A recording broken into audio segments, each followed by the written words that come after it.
Oh, let's go. Let's go. Oh my God, we are live.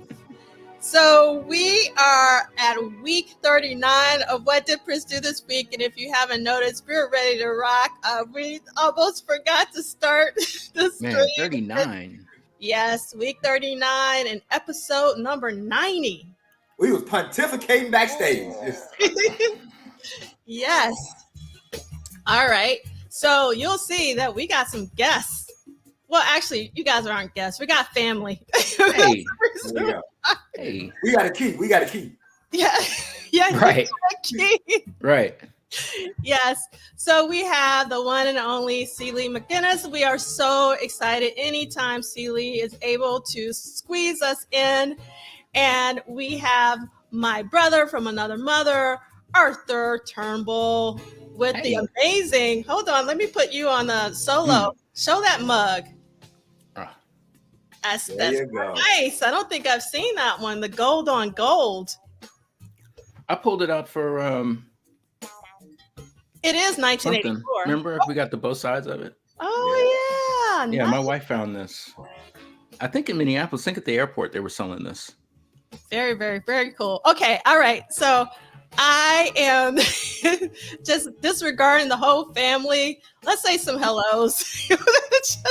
Yeah, they're coming in the chat. It's good to it's a lot. So we're gonna try to do this really quickly, but I'm a firm believer because I'm from the South that you should greet people, say hello. So hello, Lee Christian. We got who's first in the chat today, which is your first time, Lee. Thank you so much. In the UK, we have Nick Felden from Denver, who is second in the chat. And we have our AT alien, who's often first in the chat, Cassandra Bradley.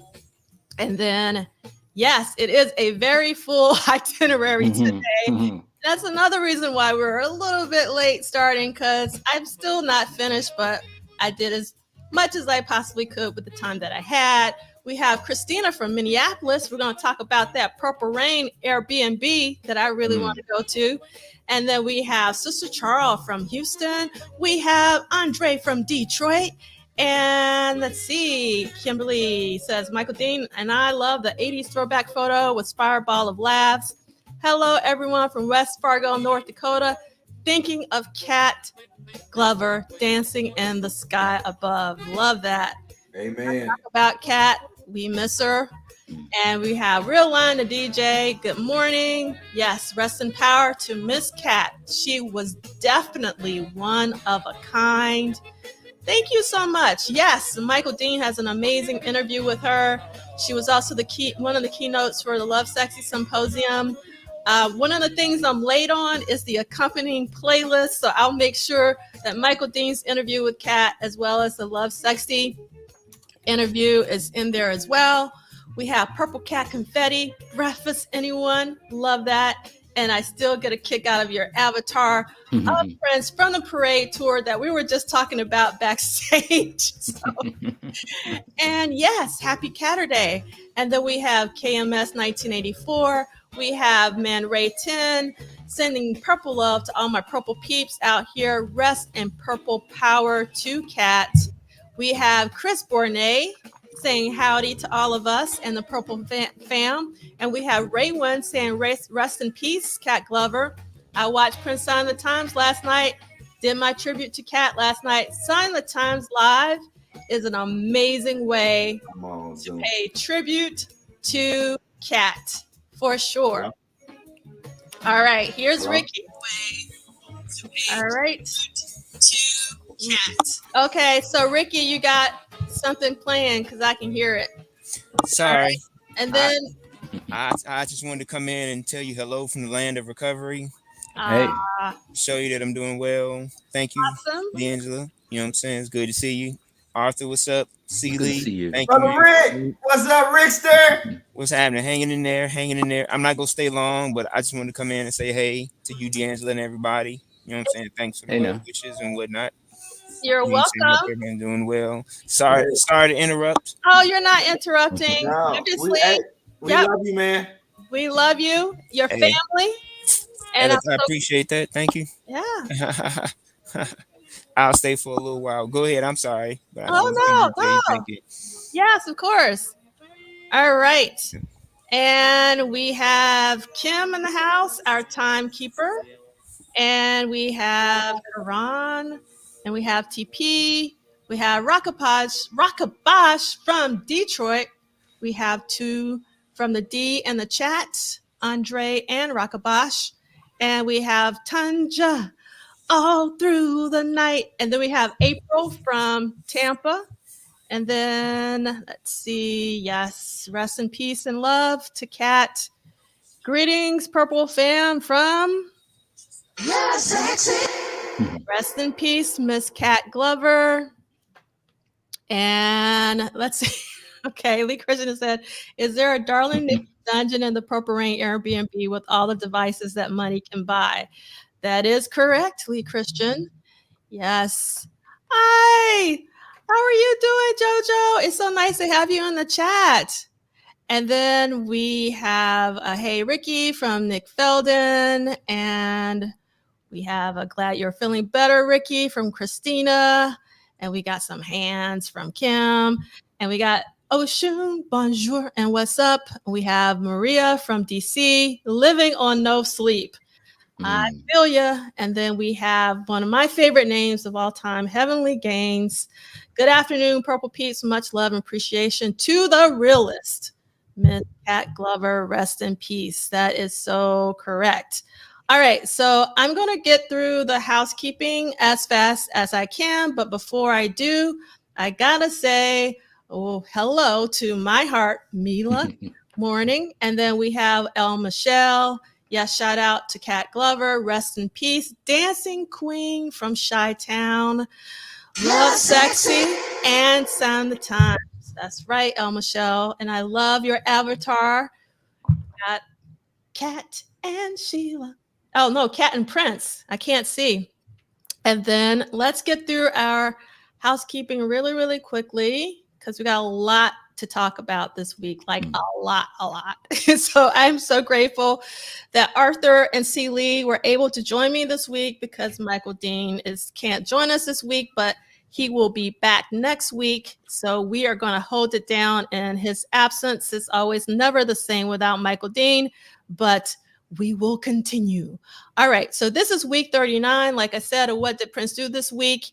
It is a very slow read of Duane Tudahl's Prince Studio Sessions book series through an interactive weekly online book club and Saturday salon, echoing the spirit of the Harlem Renaissance. Now, I'm going to take a little time right now because last week we had someone pop on and say we were off topic. So that's part of the Saturday salon. So at a salon, conversations come up and you go on tangents, and it's totally okay because almost everything connects to Prince in some kind of way. And music, obviously Prince was music. So we're going to talk about music. I'm sorry. That's kind of what we do. So I just they was like, what y'all be talking about up in here? I can't follow. Hey, brother, so they was upset. What the conversation? What's going on?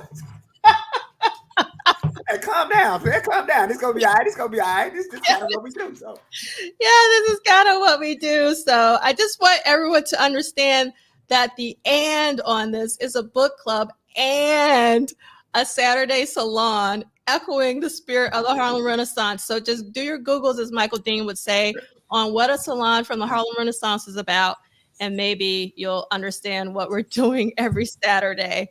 All right, we're going. Hey, man, I gotta follow along like Prince used to do the after gig set list. You may just never know like what you would get. So, that's how the convos go here.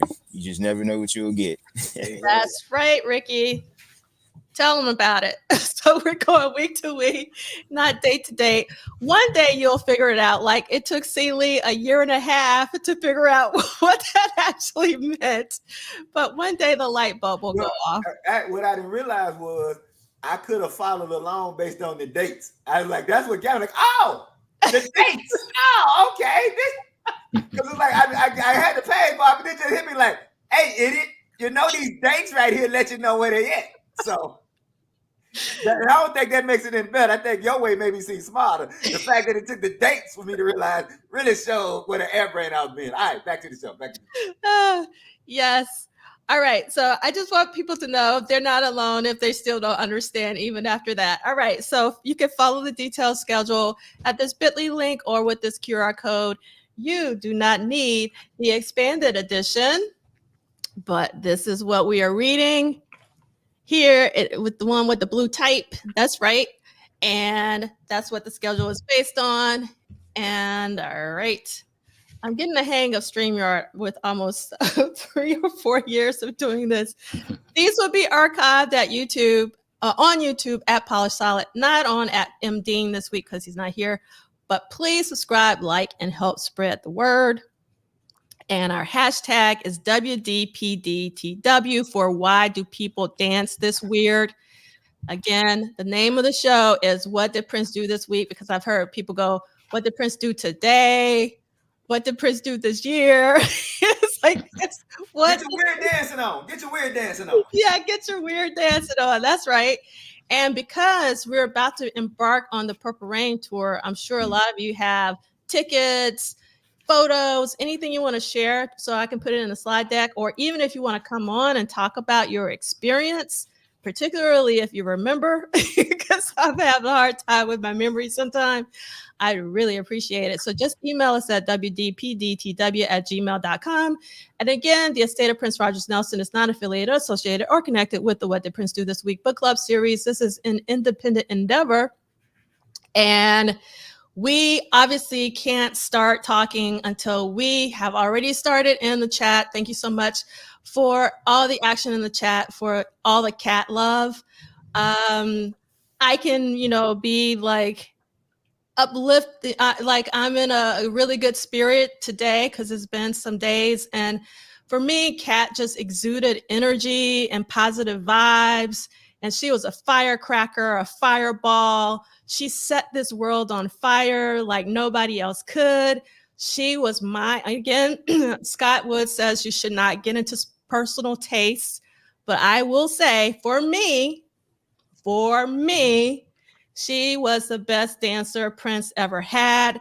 The energy that they had on stage together was undeniable. You only have to watch Sign of Times Live or any of the Love Sexy shows to see that there was like mad energy between the two. And I mean, anybody that followed Kat, in my personal opinion, just couldn't hold up to like just the sheer energy that she had on stage.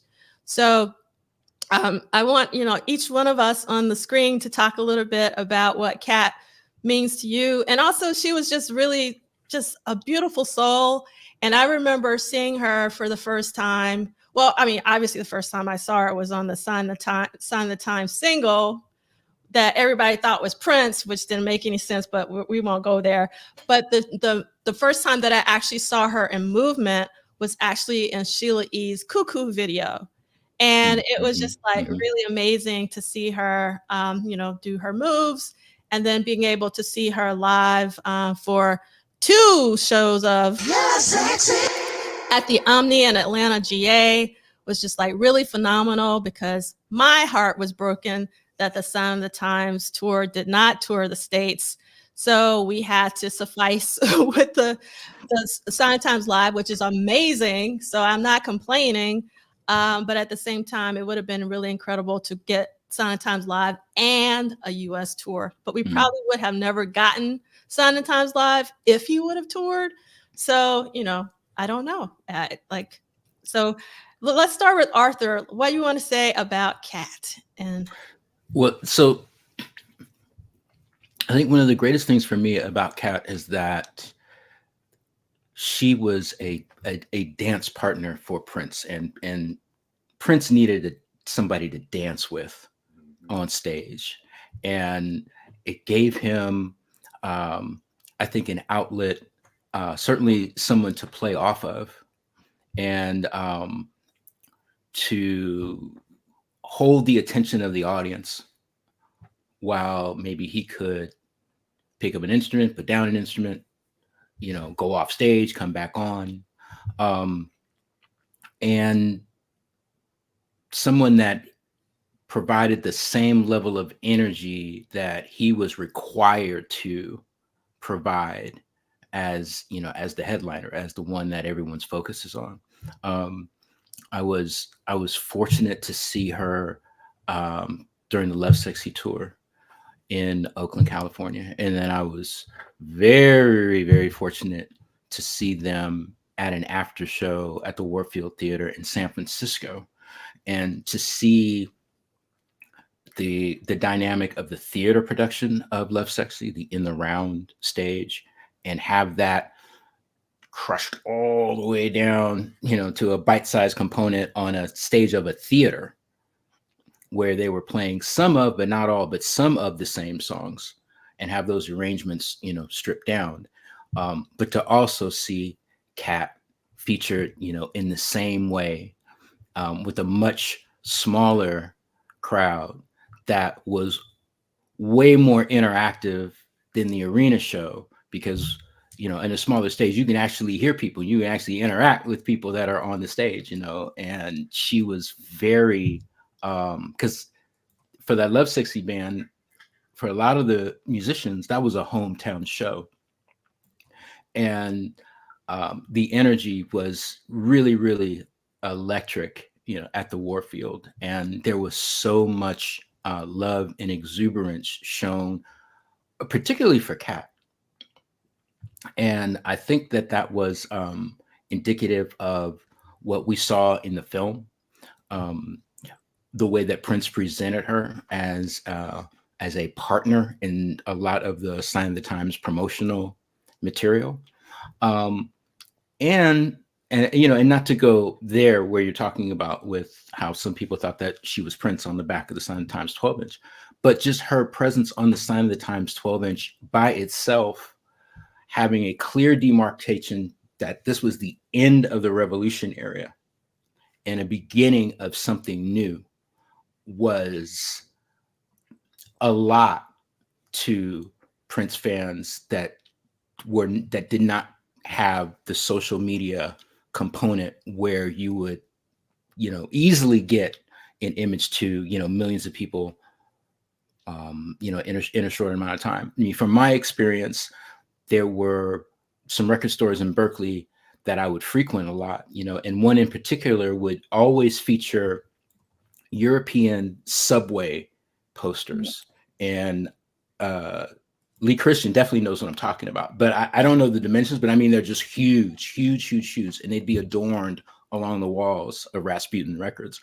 And going in there and seeing this humongous poster with Kat holding the Black Heart, and then Prince Sign of the Times, Laura LaPluma's script on this poster, and not knowing anything about it, it was, I mean, I'm still reacting to it, and I'm decades removed from when that happened, but it was amazingly impactful. And then to see that carried over to the 12-inch when the 12-inch came out, and now you see this person, without the heart, this face, these glasses, this motif that Prince then carried over with the album cover when it came out. It was a fantastic reveal. It's the best way that I could talk about it. And Kat was at the center of that. And just there's nothing else I can embellish on top of that. I mean, she was the center of Sign of the Times. Yeah, for sure. And actually, I'm going to try to do this. Give me 1 second. I'm going to try my very best. I don't know. Whoa, Camp 2, hold on. But that is the subway post, one of the subway posters you were talking about, because I have it on my wall for Wembley Arena, July 25th through 29th, August 1, 2, 3. So I carried that around for about 30 years, and I just got it. I literally just got it framed like a year and a half ago. So it's very, very love. Everybody should know it's extremely special to me. And one of the reasons it is because of Kat Glover and Bonnie Boyer. Oh, yeah. So it's just, I don't want to spend too much time on this, but on my social media accounts, I posted this picture from the Love Sexy tour that had Prince, Bonnie, and Kat in it. and they're all gone. Which, you know, is just like really painful to think about. So I want to kind of keep this up, you know, so I'm being like really, you know, like rah, because I don't want to, you know, break down in tears or anything. All right, Ricky, talk to us about Cat for us. Oh man. I know you mentioned, well, first, you know, rest in peace to Cat Glover, but you mentioned that image of her on the back of the Sign of the Times single, you know, that people thought were Prince. And I instantly thought about how we had discussions about that, I think, when that first came out. And I have to agree with Arthur that that image of her holding a heart, as well as the back image of her holding the peach guitar, symbol that there was something new coming along, you know, that it was a new era. You know, as I've said before on many of these things, you know, when say you look at the whole puzzle of what is Prince, the dance aspect has to be, you know, say looked at. And when you think about the dance aspect, you know, like Cat Glover is the dance aspect. You know, like she, you know, of course there were others that followed, but she was the prototype, and she was the blueprint for all of that, to let the other stuff work later. So, you know, Game Boys, Mate. I forget the young lady's name that was on the 2001 tour. Geneva. Yeah, and yeah, then also Misty Copeland. yeah, Misty Copeland. All those people, you know, they followed what Cat had done. You know, not trying to emulate her, but they followed what had already been done, and then built off of that. Um, it's hard to think of the Sign of the Times era instead of Love Sexy era and not think about Cat. You know, of course, in the Sign of the Times era, she had Greg and Wally there. That plays an important aspect. And I remember, like, you know, like Arthur said, you know, like when we got the movie, you know, man, we got an image. You know, you know, I think the only image we had prior to that was the You Got the Look video, and that was the first time that many of us got to see her.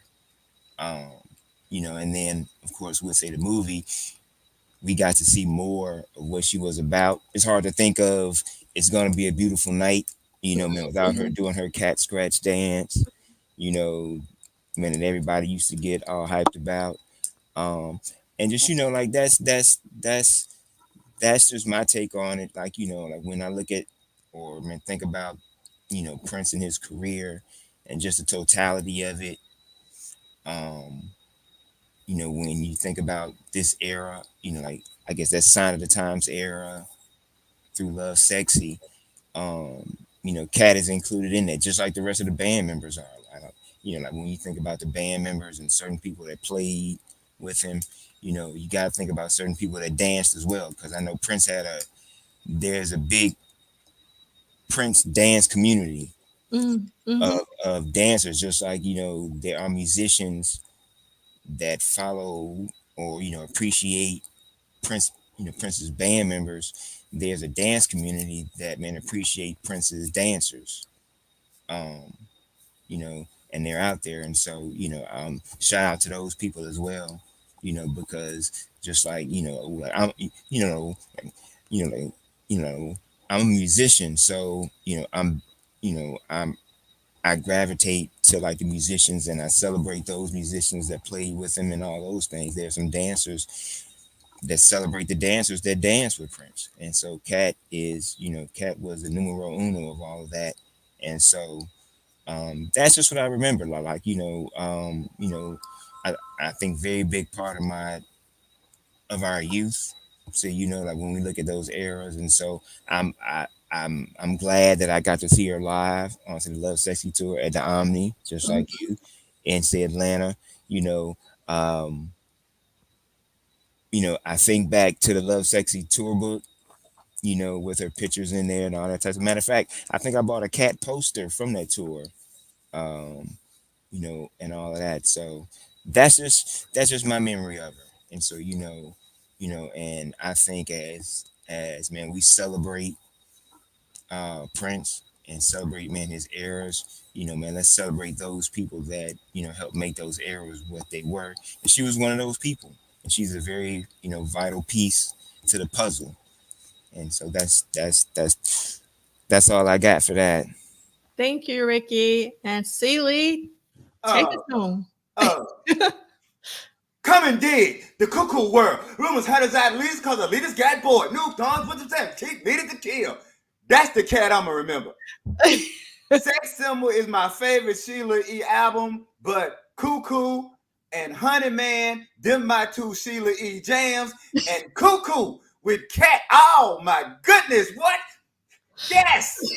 Come on, Cat. Now, let me bring it all the way home because we know there's a Mississippi-Chicago connection, right? Folks who escaped the hell of the South went to Chicago. So I'm going to admit how uncool I was because I used to watch Star Search. So the first time I remember seeing Cat was on Star Search. So I remember when Sign of the Times come out. Now, I remember the folks saying, hey, that's that sister from Star Search, right? And I remember the album, and Cat had that heart over her face. And I remember my uncle who was drinking that E&J, that Easy Jesus, that Irk and Jerk.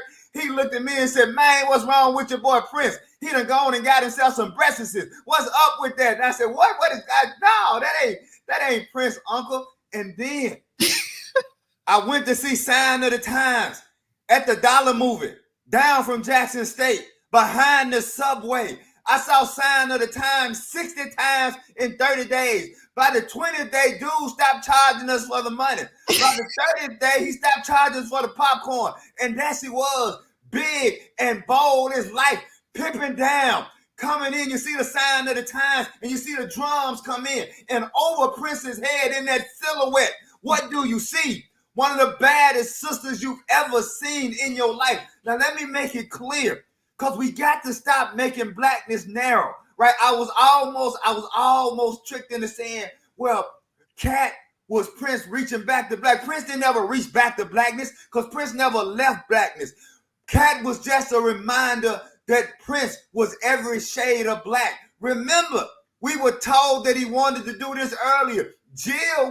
Prince had this in his mind. I'm glad that both Brother Turnbull and Brother Y said this. One of the things we forget, Prince was always dance music. And those of us who love Prince's lyrics and we love his kind of complicated rhythms and grooves, we kind of want to make it like, no, that's calling it dance music. No. Calling it dance music is the essence of what it was.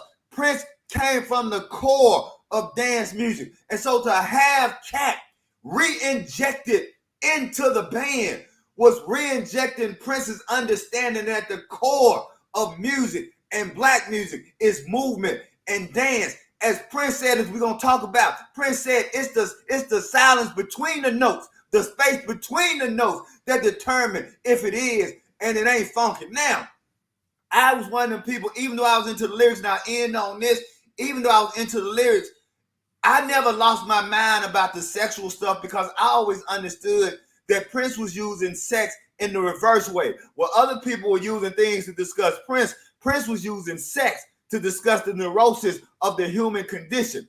Yet the one time I will say that sex was front and center was that scene on that Hard and Love Sexy. Because when Prince laid between Cat and Cat, and this is the difference between being sensual and being sexual. This is the difference between being a grown woman and a little girl who understands what true sexuality is. Because all she did, she didn't get naked. She didn't do, all she did was wrap her leg around Prince. And in that moment, when Cat wrapped her leg around Prince, we understood that dancers communicate with their bodies in the same way that poets communicate with words. Cat was probably the greatest movement poet. Cat was poetry in motion because she was the one who could clearly act out and bring Prince's lyrics to life. Rest in peace and power, Cat. Serve it up, Frankie, because you served it up the entire time. That's it. Oh, thank you so much. Yes. It's time for polishing the silver collection plate. Yes, yes. There was a comment way back, and I can't remember who posted it. I apologize because here we go from Sakia. So yeah, actually, Kat had her own poster. That was what was really cool. I couldn't afford to buy Kat's poster because I could only buy one, and I bought Sheila's poster. And if anyone knows that poster from the Love Sexy tour, you kind of understand why, because it's just an amazing shot. But Kat's poster was also amazing. And I thought that was really incredible that you could buy as many of those posters as you wanted for each member of the band. I thought that was like really, really cool. I will just add, I was in the Omni. It's funny to hear people in the Omni. We drove over to Atlanta to see the Love Sexy tour. To see that show again, to see Kat act out in movements. I needed to, like you said, that Love Sexy show and just everything that she brought, man. She was as important to communicating Prince's vision as any musician that he ever had. And we need to recognize what she brought by way of movement. Yeah. The fact that the stage was at the center of the arena, which now is much more commonplace, but then was different. You just didn't I had never seen that. I mean, obviously my concert going journey was limited, but I don't know. I've been meaning to do some research, Arthur. I don't know if you know this. Like, what other shows at that point had been done in the round? There were theaters like the Circle Star Theater in San Carlos, California, for example. I mean, there were theaters. There's another one too, the Celebrity in LA. But there were theaters that had stages in the center, and the stage moved around. I mean, that's one thing. But he brought a whole set and dropped it right in the middle of the arena floor. And yes, that was uncommon. Yeah, and Kat worked that whole stage, so the performance was very different than Sign of the Times, where it was a very, like you break the fourth wall when you're in the round. You can't help it. It's hard to work a crowd when you're in the round like that. Yeah, but it was so fantastic. I mean, like I mean, the Thunderbird alone, the T-Bird alone. And yeah, he pulled that car out. And Kat and Sheila was on top of the hood. I mean, that was the basketball hoop. The basketball hoop. I mean, swing set. The swing set was on there. I totally forget about the swing set. Yeah, the swing set. It was so amazing. Yeah. So actually, Kim, this is correct. That Kat actually designed and decorated Prince's Sign of the Times denim jacket. That is absolutely correct. Yes. All right. So KMS 1984 said, I saw Stevie Wonder in the round at the Omni. Do you remember what year that was? That would be really great. KMS 1984. And yeah, the Glam Slam video showcased Kat a lot too. Hi, Audria. Yes, Kat was a perfect representation of strength, talent, and beauty. I loved her. We all loved her. And Karan is saying the Love Sexy concert book had all the individual pictures. All of them were dope. $25 back in 1988, which was a lot of money. That was $5 for me. They lost their mind. Yeah, that was a lot of money. I think I spent as much at the show trying to buy souvenirs as I did the ticket, because the ticket was probably about maybe 50, if I remember correctly. I think it was like 20, wasn't it? 20, 25? Yeah, like 25, but I could have swore I spent probably more than that, because I bought the tour book, I bought the band poster, I bought the Kat poster, so I wanted to make sure that I got some great souvenirs from that. And they didn't have no bags, right? So you walking out of the arena. Yeah, you had to carry the stuff the whole time. Yep. Yeah. And man, you couldn't wait till like after the show, because they were packed up and gone. So like you had to get it before the show and then just hold on to the stuff. So yeah.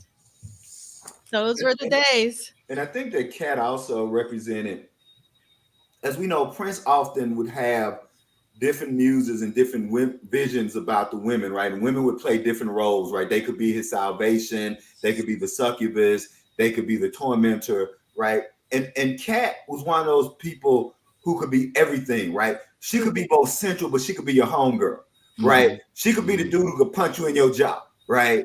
She could, and I love the story that Kat would tell about Prince, would laugh about mimicking how she walked right? Because we all know that sister that is like it wasn't that she wasn't, you know, pretty or nothing, but you know that sister that was just a little bit too hard for her own good and kind of did it by right. And so Kat would talk about how she would just be doing her normal walking. She looked behind her and Prince would be walking behind her, kind of diddy bopping like that, you know, and that just, you know, the Kat for me really represented, right, all the kind of dimensionalities that women can bring to your situation, right? And all the different types of energy. Kat could be your sister, she could be your homie, she could be your girlfriend, she could be just your friend kicking it with. And through her movement and through the way that she danced to Prince's songs, right? I really think what you guys said, particularly you, Prof. Duff, what everybody said, that Prince was able to get so many visions in his mind through her,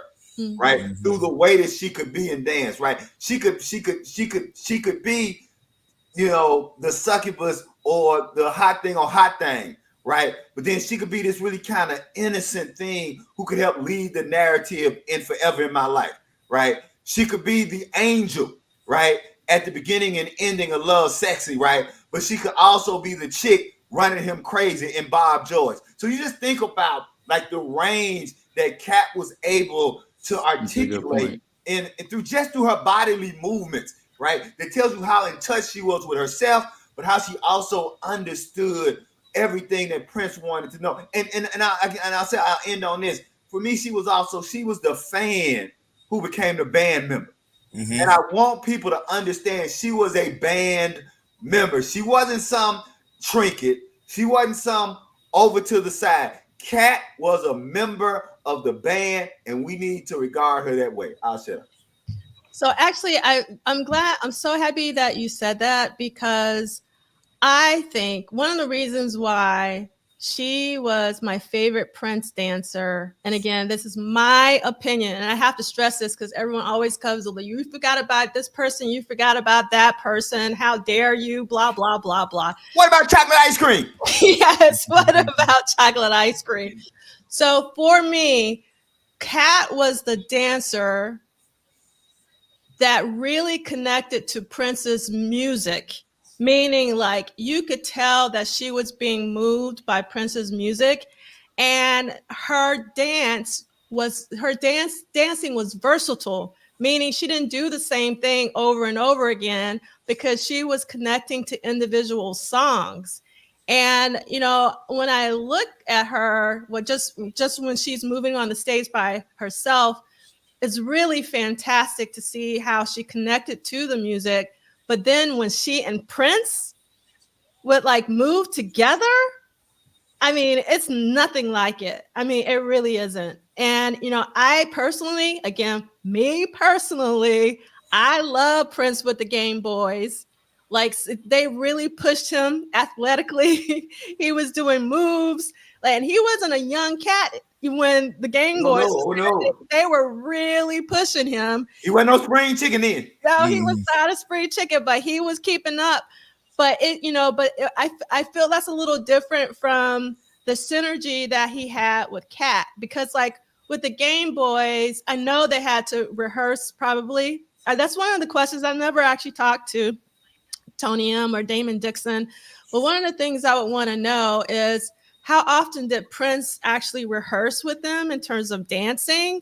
Or did they just dance by themselves and Prince, you know, would kind of catch on? I was always curious about that. Or was Prince rehearsing as much as they? I know that they rehearsed by themselves sometimes, but I just wonder, you know, how that was.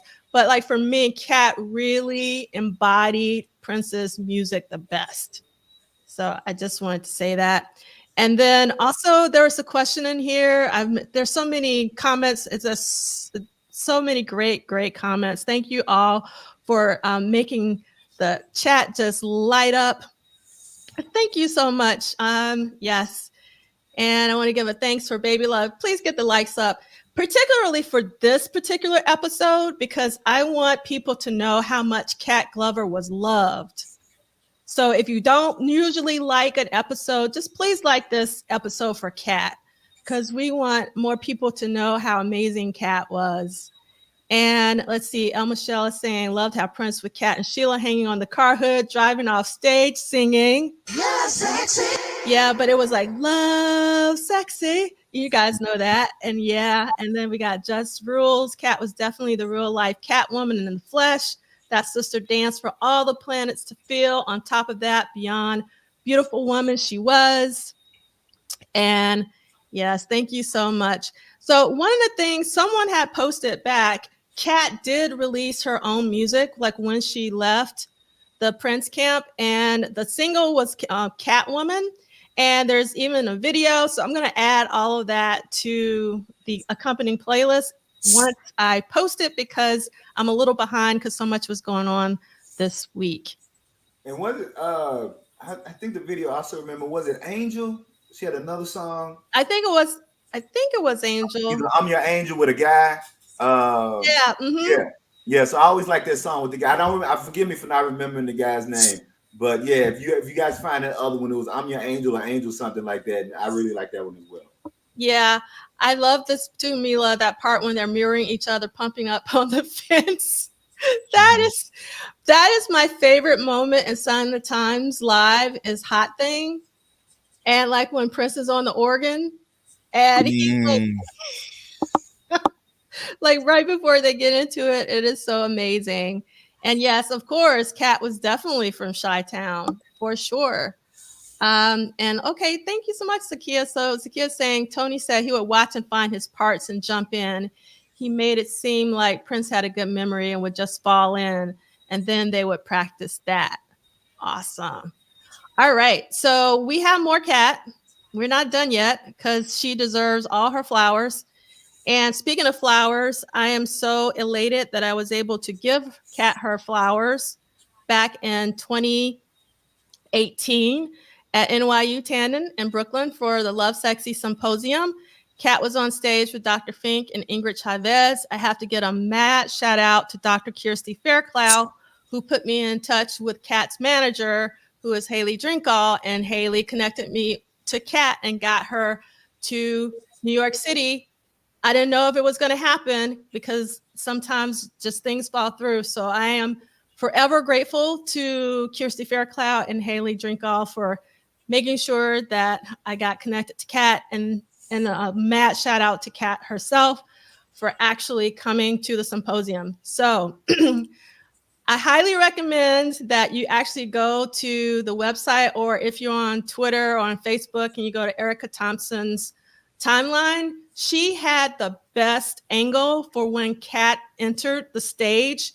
I will never forget that for the rest of my life. It was an incredible entrance, and the video is on my YouTube channel, but actually Erica's angle is better than the angle that the live stream people had because they were face on. So definitely seek this out. But if you go to the website for the book club, which is bookclub.polysolid.com, go all the way down to the bottom where the slideshow is. You click on any image. So usually you go somewhere and it'll take you to this on X. You got to see it if you haven't seen it. And here are some pictures. I can't forget this.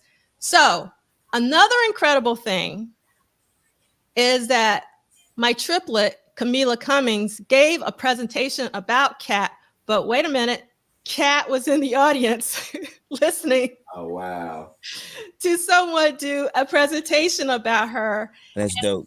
Yes. And after the presentation, she went up and hugged Camila.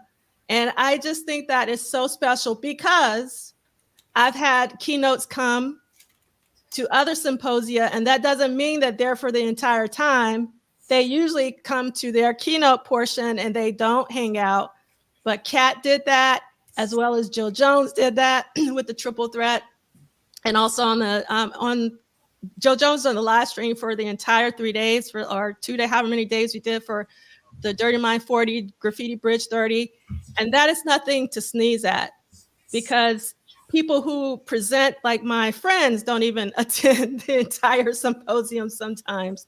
So I know that you guys might think, oh, that's nothing. No, it's a big deal when someone chooses to take time out of their lives to actually spend time with you.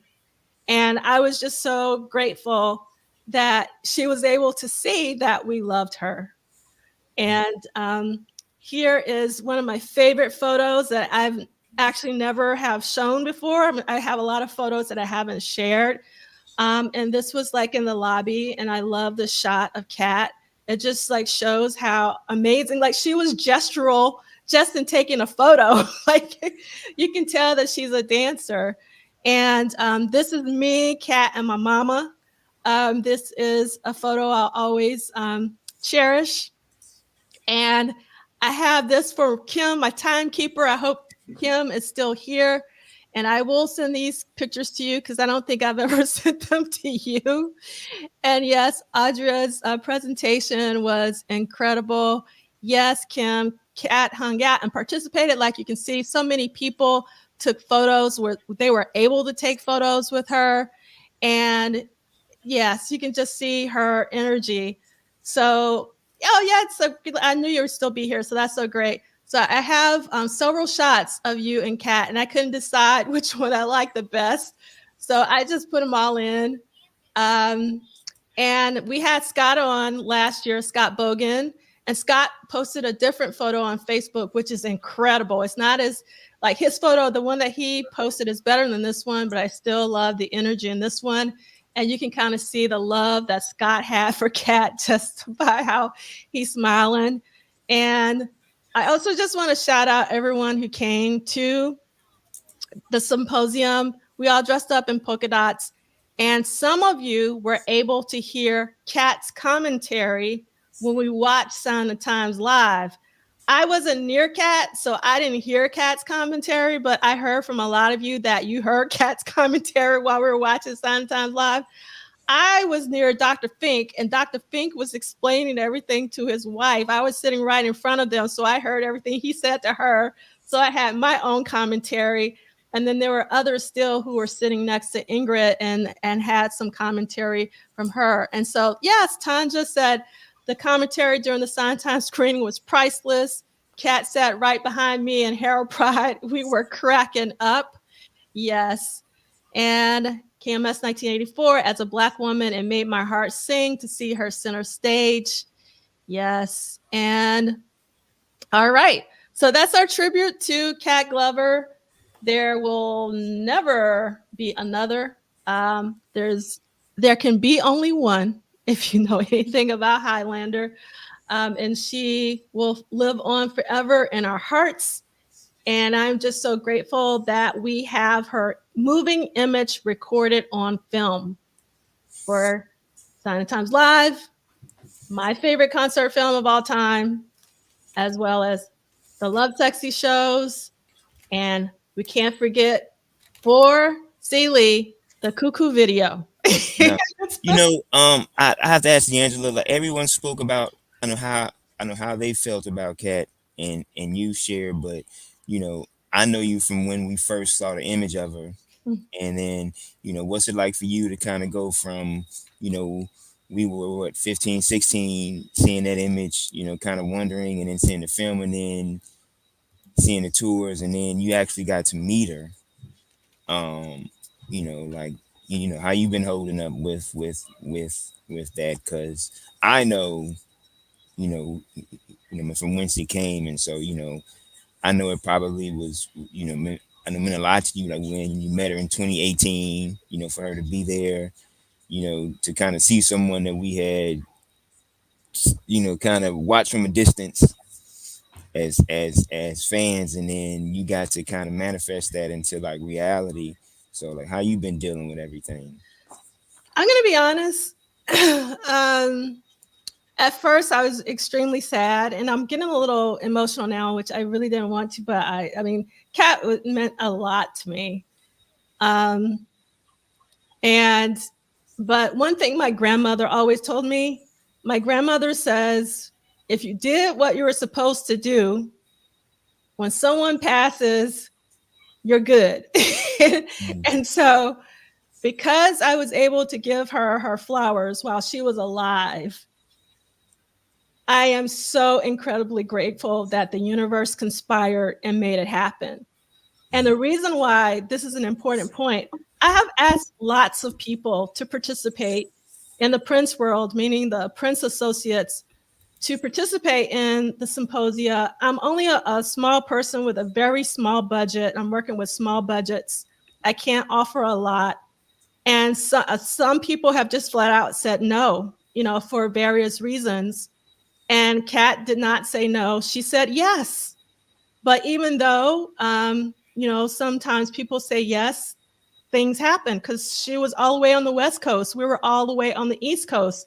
I mean, she got on a plane from the West Coast to be with us, which I thought was like really, really incredible. And like some of you know, if you were there, she was there the entire time. Like, she hung out with us. She took every single photo that anybody wanted to take. She signed the Love Sexy Symposium poster. She was signing things. She was so generous with her spirit. And a lot of people aren't that generous, and because they don't have to be. Like, they don't have to be generous with us, but she was. So while I'm sad, I'm also happy that I was able to just connect to her. Like, I literally gave her I had on some Prince symbol earrings that she loved, and I took them off and I gave them to her, and she put them right on, and she was just so excited. And I don't know, I'm personally not able, especially when the symposia are going on, to spend as much time as I would like with the keynotes. But with Kat, I was actually able to share a meal with her. Like, we had brunch. The triplets were there, my triplets, Camila and Cabria. It was an amazing time. And I don't know, I'm just really grateful. I can't stress, I just really grateful. I also was really upset that Warner Brothers, the estate, wasn't doing anything to recognize. Yeah, sexy. And I was trying to send a back signal to the universe saying that Love Sexy is important. Kat is important. Ingrid Chavez is important. Like, all these people that collaborated with Prince are important. And it's the same reason why I embarked on this journey of symposia, because in 2017, 1 year after Prince's passing, there was nothing from any of the estate about Sign the Times in 2017, which was the 30th anniversary of Sign the Times. Mm-hmm. So I was just trying to also send a bat signal to wherever Prince is, to let him know, his spirit know, that we love him and we so appreciate everything that he has contributed to us, and how we are so grateful that our timelines align with his and with Kat's and with Bonnie Boyer's. I'm just like so thrilled. So I'm happy, Rick, to answer your question, that our time on Earth, actually, I was able to meet her, and she was incredible. She really was, in terms of her spirit. And like I said, if you haven't seen the video, and because if you weren't there, if you were there, you know how she came out on that stage. I will never forget that. Arthur, I don't know, were you there for the keynote? I can't remember. Not for the keynote. I got in late on that Friday. You got in late. But for those of you who saw her enter the stage, it was magical. I will never forget that. My memories are fading, but that is one memory that I will never forget, is her entrance onto that stage. And because she did her cat scat, it was just, I've never seen so many like cameras popping off. It was crazy. I'm glad it was captured. I'm glad it was. I saw the video, and I'm glad that, I guess, whomever shared that, thank you for sharing it, because that was an intro for intros. Yeah, it really was. It definitely was. And I'm glad you're doing well. Oh, thank you. So my mom was there, as you can see, and my mom lives in Georgia, for those of you who don't know. And I was really happy that my mom was there to experience that. And my mom is really big on people who have energy. So for her, it was all about Kat, because she was like, Kat has energy. Like, she's not dead. My mom says, when people are presenting, she was like, I don't like dead people presenting. But she was like, Kat is alive. So Kat was my mom's favorite, and because she just had mad energy. All right, so we're gonna get into the What Did Prince Do This Week portion of our time together. And again, nothing but love to Kat and her family and her friends. Nothing but love. And we started off with Eric Leeds and Paul Peterson from their album No Words from 2017. Quick to Dismiss is what we heard. I don't know if you were able to see that. Thank you so much, Carol. I really appreciate it. Yes. And so we are going to get into week 39 of What Did Prince Do This Week, episode number 90. There's one new song, one studio visit, one live show. And the live show is a doozy. And we're talking about Prince live show because we're also going to talk about a couple of Sheila E live shows. So we got a long way to go, children. So Celie and Arthur, if you need to leave, you might. Okay. I'm good. Because as Barbara, who's our new timekeeper, is saying, wow, it's been an hour already, but Kat deserves more than an hour. So Kat, we love her so much. Okay, so for What Did Prince Do This Week in 1984, in September, he did a surprise gig at Bogarts in Cincinnati, Ohio, in preparation for the Purple Rain tour. I wish I could have been one of those folks. And that happened on Sunday, the 23rd. And then the Purple Rain single is released on Wednesday, which was the third single from the Purple Rain album. Mm-hmm. I'm hoping, Arthur, you're going to chime in on that because I have some feelings about it. And I wonder what your feelings are. Record's ready, Duff. I'm ready. Hold on. All right. And then on Thursday, Tambourine. Okay. Tambourine. All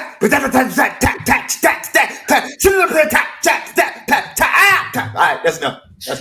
Tambourine is one of my favorite. It's definitely probably in the, I don't know, top 20 of Prince songs of all time. There's a lot of Prince songs.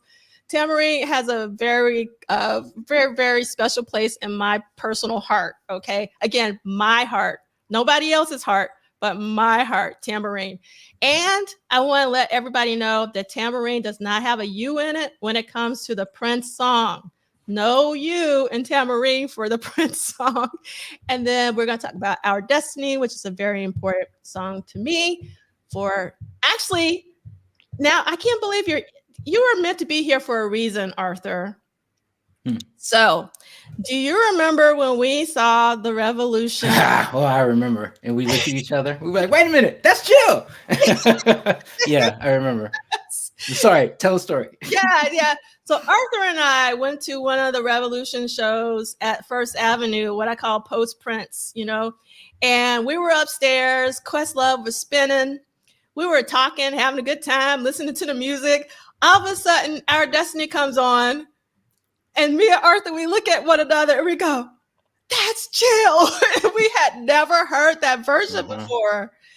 And what's even crazier about it, Arthur, is that that's how me and Cam reconnected, is because on one of the Grown Folks Music podcasts, I was like, I went to this show. I heard this version of Our Destiny. Mm-hmm. If you have it, you'd be my best friend if you sent it to me. And he sent it to me, and that's how we reconnected. So Our Destiny is To Fall in Love with Me and My Husband, which is it's a really special song to me. And I was just so grateful that you were there. You and your wife was there. Yes, and we were able to share that moment because I had never heard that version before. I had always heard Lisa's version, but I wish, sometimes that you could capture your own life. There's like a Black Mirror episode where you could record your own life. Like you remember, if I could have recorded that moment with you, that would have been like fantastic. It reminds me of a moment that I had with a guy. I don't know him very well, but I see him every year at Celebration at Paisley Park. His name is Earl, and I don't even know Earl's last name. I wish I did. So during one of the celebrations, one of the early ones, they played the Nude Tour. And as you know, at the early celebrations, they would only show half of a show. So we were watching the new tour, we were getting into it, and then they cut it off in the middle of Electric Man, or right before Electric Man was about to come on. We turned to one another and we were like, what? Like, they gonna cut it in the middle or before Electric? Like, I think it was in the middle, because I was like, they needed to make a decision. So I had a similar moment with Earl when they cut through Electric Man. So yeah. So like Kim was saying, yes, Our Destiny indeed. So, all right. In addition to Our Destiny, there were some possible overdubs for Roadhouse Garden. And then another one of my favorite songs, All Day, All Night. I love the live version that Prince and the Revolution did. And I love Jill's version off of her album. And then there are overdubs for Our Destiny, some edits for Sex Shooter. And then JJ cuts her vocals. Jill Jones, for those of you who don't know, what because for a long time I thought JJ was Jesse Johnson, because when I was a little girl, I was like, is that Jesse? But I've finally figured out, no, it's not Jesse. It's JJ means for Jill Jones. So that was for Saturday. All right, so let's get into it. Okay. Cincinnati, Ohio, Bogarts, page 414. We're going to let Sheila E, if you don't mind, to do the honors to read 414, Sunday, September 23rd, 1984. Sure. Venue, Bogart, Cincinnati, Ohio. Ow! Ohio players. Capacity, 1,300. Never played that small again. Prince was recording the bulk of his next album, but his focus was also on a fire. Is that fire? Yeah. You don't have your micro? Yeah. There you go. Yeah. On a fire, much closer. The pending tour. For the first time, Prince would be touring as a superstar, and every move would be watched. Instead of waiting until the tour's premiere in November, he scheduled a surprise dress rehearsal of the show in front of an audience at Bogarts in Cincinnati, Ohio. Ow, a small club he's played 4 years earlier. They were discreetly billed as Red, White, and Blue, likely inspired by the lyrics from the recently recorded Around the World in a Day. The word quickly spread, and the show sold out immediately. Prince and the Revolution performed 8 of the 9 songs on the album, and the reaction was exactly what expected, providing a harsh reality check for Prince that shaped the remainder of the year for him. Quote, and I'm guessing this is Prince. It is Prince. It's okay. both. Yep. In some ways, Purple Rain was more detrimental than good. People's perception of me changed after that, and it pigeonholed me. I saw kids coming to concerts who screamed just because that's where the audience screamed in the movie. That's why I did Around the World in a Day to totally change that. I wanted not to be pigeonholed, end of quote. Additional shows were planned for them in Chicago, but they were canceled when word leaked out. I wonder who revealed that Red, White, and Blue was Prince. I'm curious. You know what's funny? I actually remember hearing about this show in real time on like MTV News. Ah. I forget the guy's name, Alan something, but he came on, for those of us who still remember MTV back in the day, every hour they would do this. An MTV News break, they'd have these things, and they said Prince did a surprise show at a club in Cincinnati, and he had done the thing, kind of under the bill of like Red, White, and Blue. And I remember thinking like, wow, man, it's kind of cool that, he just does like, like pop-up gigs at local spots like that. That probably was a shock to I guess to the patrons that went. Yeah. We got to see that. Awesome. All right. So I got some pictures. I got before I go, I got an image of the t-shirt, which would be really nice to have because I really love this t-shirt. It's awesome. And this was the set list from Bogarts. Let's see. So Let's Go Crazy, Delirious, 1999, Little Red Corvette, Free, God, Computer Blue, Darling Nikki, Beautiful Ones, When Doves Cry. You can also see the ticket on this image, whoever posted it, as well as 3 pics. One is Prince, one is Wendy, and the third one is Brown Mark. So whoever has this has a really great collection of pics, particularly from this show. And here are, this is a really famous photo because it's actually in the Purple Rain tour book. I'm sure a lot of us have seen this image. Also, we need to recognize that Lewis and Vaughn designed this, and Mr. Terry said most likely Lewis Wells was the one who designed this particular jacket because Lewis Wells had an affinity for stripes, according to Mr. Terry. And I love this. I always love, I don't know about you guys, but I love the images of Prince interacting with the crowd and whenever there are other hands in the shot. So in this one, you can see that, it's like a gloved hand with some lace gloves. It looks like some bling and some lace, some black lace. I wish it was a little clearer so I could get a better, but that's the way the photo was taken. But I love this photo. You can see some flowers on the left. This was also in the Purple Rain tour book, but it's actually from Bogarts. And I think this is an incredible shot. I love these pants in particular, the floral velvet pants were amazing. And the fringe that's flying and all of that. And then here's some photos of Wendy with her Rickenbacker, her purple Rickenbacker. I love how she's really into it here. And here's another image with the hands. Again, I love the hand images from the crowd. And you get a better view of the beautiful purple that her Rickenbacker was. And then this is another shot of Wendy at Bogarts. Unfortunately, the images that I have access to, they don't have any of the other members really in the band. And then this is what my husband calls the Colonel Sanders look. From Bogarts as well. As you can see. I said, listen when I talk to you, boy. Listen to me. That's the that's like the controversy tie throwback. Yeah, it is the controversy tie. Yeah, right. For sure. Guys, I gotta go. It's been great. Thank you. It was good to see everybody. Love you, Rick. Hey man, love you too, brother. Thank you, man. I appreciate it. D'Angela, thank you. Again, it's good to see you. Prayers and everything and well wishes. Thanks everybody. See you all later. Bye, Ricky. Thank you for stopping by. I really, really appreciate it. I'm so glad that you're doing well. That's the reason why I reached out to you, because I just didn't want to bother you. And I wanted to make sure that you recovered well. Well, I still am, but I want to just let you know that I was just still in the land of living and, still doing well. Thank you.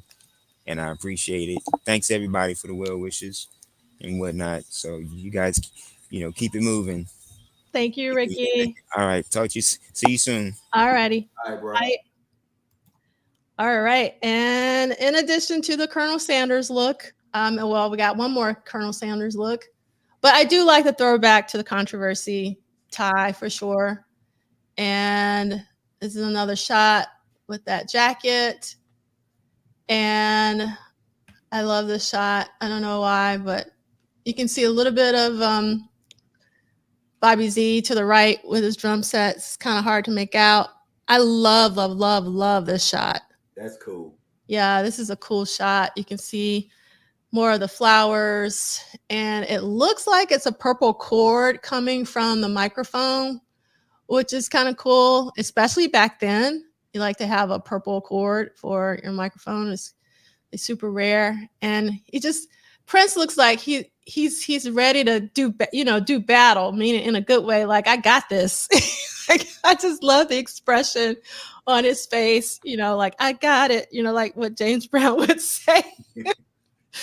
So love, love, love, love, love the shot. And you can see pretty much they have some of, like the mask that, would be prevalent during the Purple Rain tour. So again, this is kind of like a Purple Rain rehearsal, live rehearsal. It's another, it's like a weird photo, but I love it. It's just really interesting because again, with the hands and with the crowd, and I also love the gesture of Prince's hand, and obviously the hat from the When Doves Cry video, which has always been amazing to me. It always looks amazing. It doesn't look dated. It just looks cool. Like, you know, sometimes fashions look dated, but that hat was like amazing. It still looks amazing. And this is another photo that isn't like, you know, it's not like a pro shot photo, but I love the energy in it. And I love this photo.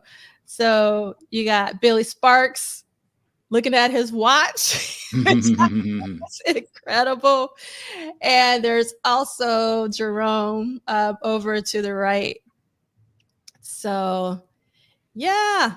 So let's see. Hi, D68A. Let's see what D68A is saying. So lots of pictures from that show. I know the show audio exists, but it isn't circulating. All right. And then Chris is saying, I wonder if Prince chose Bogart so he could gauge reaction from middle America without the attention he would have drawn at first. I think this is a really good point, Chris. Mm-hmm. Thank you for that. Yeah. Yes, definitely, Billy. And I love Andre's question. How many outfits did he rock that night? He was rocking some outfits that night. That's what we call a dress rehearsal. Yeah. Yes, that's right. It was a dress rehearsal. Okay. I got a lot of articles, and you're going to have to bear with me because, you know, I love the articles because I like hearing how people receive these shows in real time. So first of all, this was the announcement in the Cincinnati Enquirer on Saturday, September 22nd, 1984. Red Hot and Blue coming to Bogarts. Red Hot and Blue, a band and Prince's Star Company stable. They missed the second R, but that's okay. Comes to Bogarts Sunday. The 8 p.m. show is being billed as a Purple Rain cast party. Members of the cast from Prince's debut movie will be on hand to sign autographs. The big question is, will the star of the show be there? According to Prince spokesman Chuck DeBow, you never know about Prince. He may or may not. A ticket to see if Prince shows or not will cost, drum roll, $5. Tickets are available at all Ticketron outlets. Now, I really love this little blurb because one, it's interesting that Red Hot and Blue was sort of labeled as a Prince Star Company stable act. That's one thing. Number two, they also billed it as a Purple Rain cast party, and that, you know, the fans would be able to get signed autographs. No mention of a live show anywhere. And then the cherry on top is the $5 ticket. So amazing. And Lisa is saying Chuck DeBow, or is it DeBow or DeBow? Worked with Steve Fargnoli. That makes a lot of sense. And so we'll see. This is a good point, D68A. As you know, a lot of the newspapers often got things wrong. So I have a lot of these articles. So just give me a second. Okay, thank you so much, Lisa. DeBow like an arrow. That's right. Yes, for sure. Yes, red and blue from Red Hot and Blue make purple. Very fitting. Okay, so let's go on to the next article because I got a lot of them. So bear with me. Now, this is Monday, Cincinnati Enquirer. This is after the show by Cliff Radell or Rattle. Bogart's patrons go crazy for Prince's tour preview. Purple Rain fell at Bogart Sunday night. Prince the rock star and star of the film Purple Rain made a surprise appearance at the Vine Street Club in Corryville. The night was originally billed as a Purple Rain Ball. And that's what the shirt said, if you remember, the t-shirt said Purple Rain Ball. It was supposed to be an autograph party for the cast of Prince's debut film. There was a 50-50 chance whether Prince would show up. Red Hot and Blue, a band run by Prince, was supposed to play. In truth, Prince always intended to attend, and there is no such animal by the name of Red Hot and Blue. The band's name was cooked up to give Prince a chance to stage a dress rehearsal, that's right, Sheila, for his upcoming Purple Rain tour. The tour begins November 4th in Detroit. And of course it would begin in Detroit, because Detroit loved Prince. According to a Prince spokesman, Cincinnati is slated for a date sometime the second week in December. Prince's appearance wasn't a total surprise. The word was out on the street. Bogarts was packed, and even the t-shirt vendors knew about it. 2 entrepreneurs set up makeshift shops in front of the club. Their stock was limited to 1 model, shirts with Prince's image printed on the front.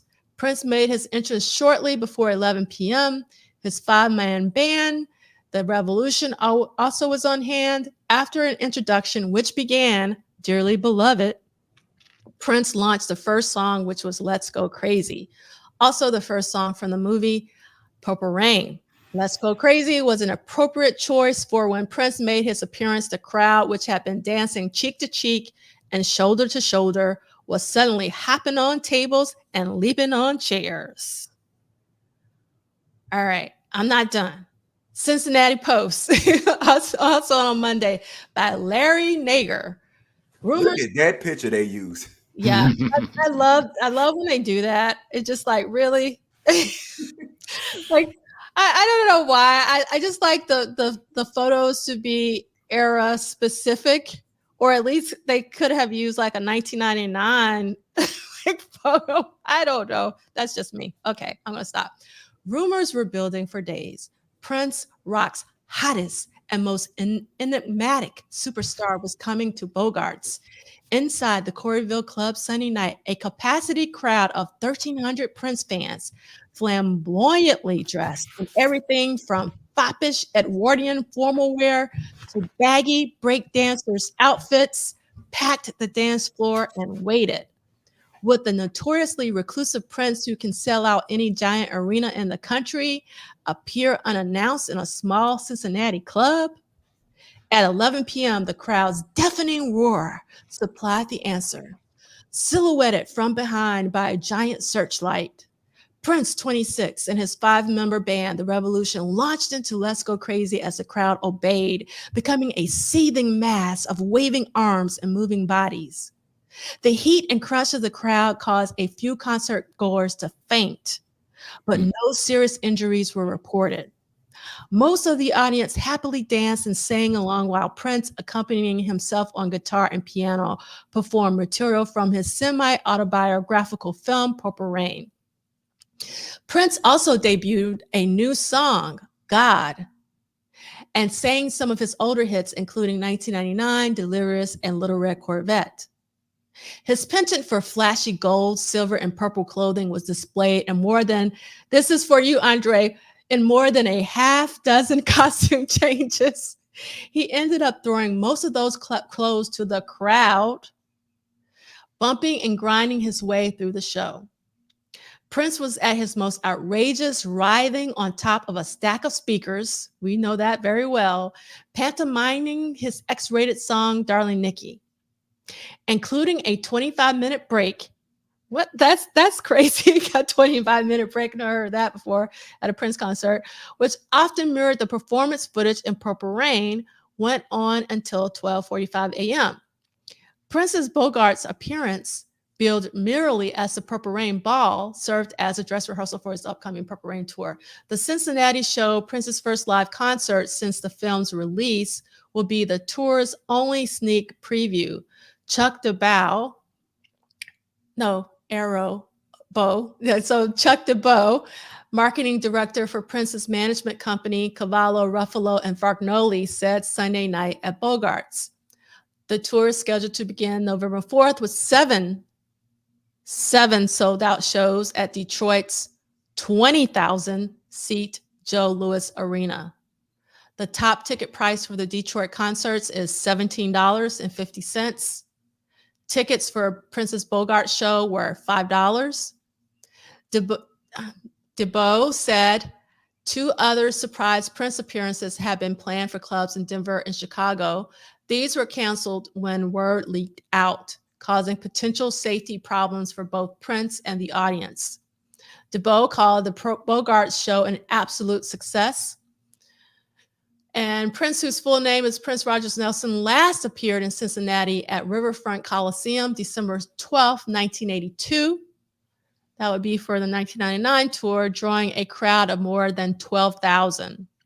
With the release this summer of his film Purple Rain, he has emerged as the top act in both rock and roll and soul music. I love that.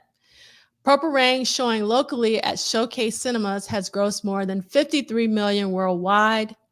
His Purple Rain LP has been Billboard's #1 album for 8 weeks, and with sales nearing 6 million, has been outselling both Bruce Springsteen and the Jacksons.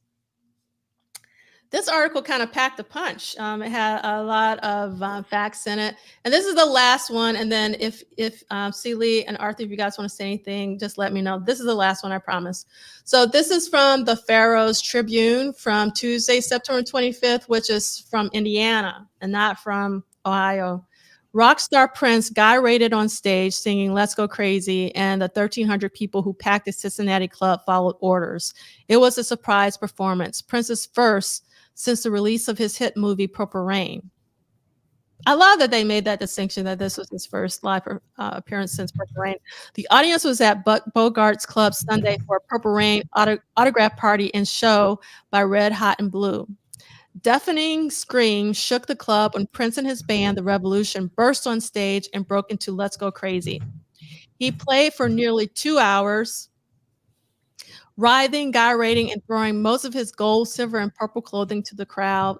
Chuck DeBow, a Prince spokesman, said the appearance was a preview of Prince's upcoming tour. Surprise Prince appearances had been planned in Denver and Chicago, but were canceled when word leaked. So that was a bit of a summary of everything. This was like the ChatGPT version for everyone. So, all right. Do you guys have any comments about what we just heard about in terms of the Bogart show? And I lied. I lied. Hold on. I got to read. I'm sorry. I got to read 2 more and then we'll be done. All right. So I don't want to read. I won't read this one again because we won't read this.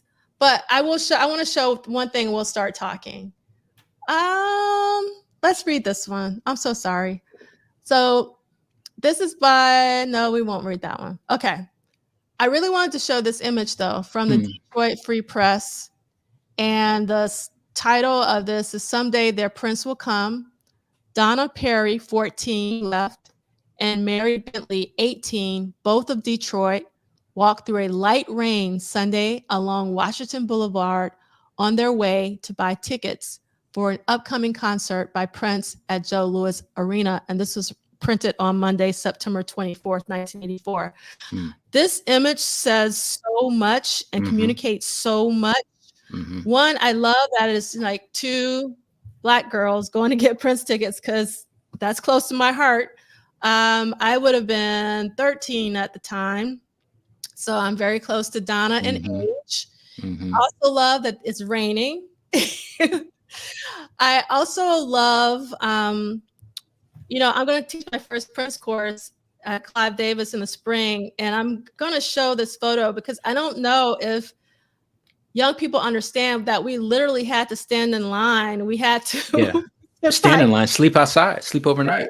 Yeah, sleep overnight. Like it was an event, just to get the tickets alone. So this image really packs a punch. Okay, so now you guys can talk about Bogart show. I'm so sorry. Yeah, I mean, at that age, you had to put in some work to be able to get some Prince tickets. The thing about the only thing, because I want to move on and really get to Tambourine, but the thing about that image is because I was a year younger than those girls, as well as in 1984, and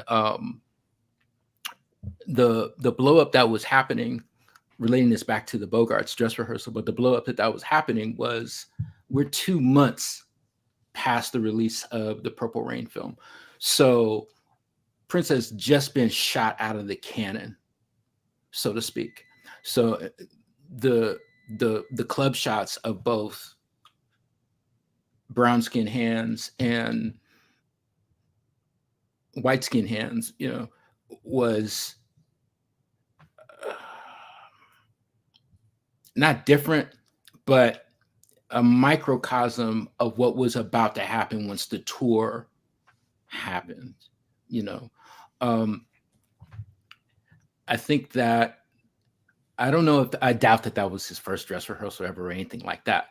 But for him to put that on stage at a club to gauge the reaction and to get, you know, get his show together to see what was working, what wasn't, you know, in the order of the songs and, you know, and things like that.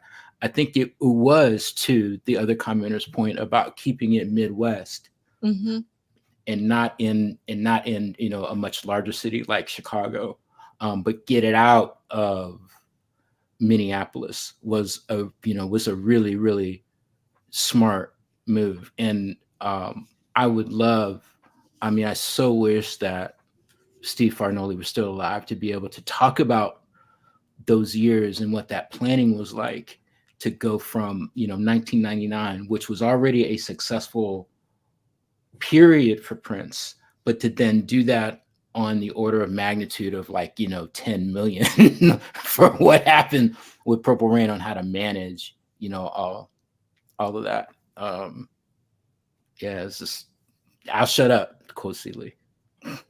All right, Celie, do you have anything to say? You don't have to if you don't want to. Just the fact that just love the professionalism and the insight of the dress rehearsal, and just, you know, again, the only thing I'll talk about is two black girls going to get Prince tickets, the black hand, the white hand.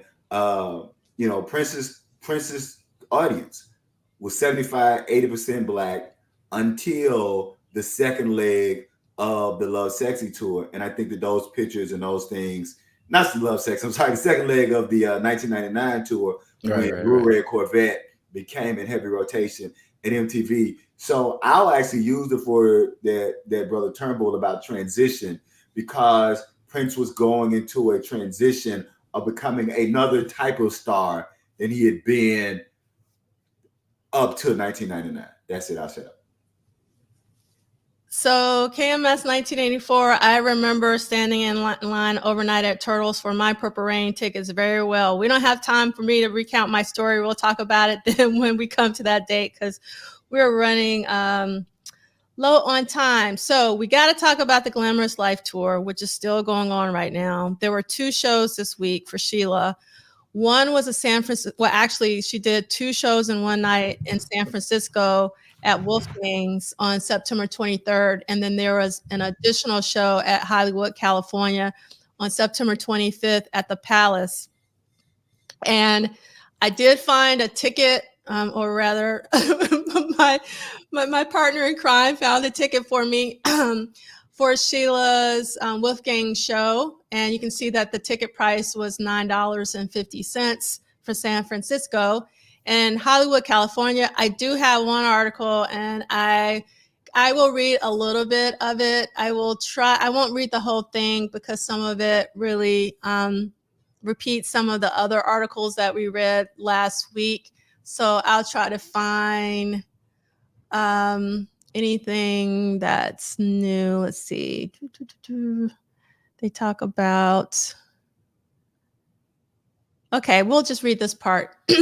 So this is from the Los Angeles Times, which I thought was really awesome that Sheila was, you know, being written about in the Los Angeles Times in 1984 on her first solo tour. Barring a complete change in her direction, the audiences who watch her open for Prince on his coming tour will have a vivid illustration of the difference between surface and substance. While her singing style, stage moves, trendy electro-funk rock around, and sexual explicitness are all derived from Prince, her whole act comes off as a contrivance without a trace of spontaneity, which I found really interesting. When Prince takes the stage, they'll see how sex can be an emotionally provocative and then intellectually stimulating, as well as physically exciting aspect of rock artistry. Sheila E. has borrowed everything else, but she missed the essence. So this is not a good review. We read a lot of good reviews last week. Hi, Scott. It's so nice to have you here. Yes, the $9.50 ticket today would be 28.78. Arthur, do you have anything to say about what this person has written? Yeah, well, two things immediately. An interesting thing about Sheila E, and I know a lot was talked about this at your symposium last April. But an interesting thing about Sheila E is that she lived outside of Purple Rain, you know. She did, but she was completely connected to it. I mean, even before the fact that she was the opening act of the tour, you know, and it makes me wonder how much of that connection was because she was featured on Erotic City. Notwithstanding the album, and don't get me wrong about that, but I mean, you know, she had a hell of a tee off to be on Erotic City, and the momentum that she gained with the release of The Glamorous Life, which was a really, really good album. Again, not featured in the film, standing on its own, but still connected so tightly to that sound. But I do feel that particular critic didn't, you know, she was a new artist, but she's not new to the stage. No, not at all. She's not new to playing shows. She can play. She is tour ready because she's been seasoned, you know. But this is her first time out front. And I think that reviewer was viewing that show through the lens of a, you know, Prince artist.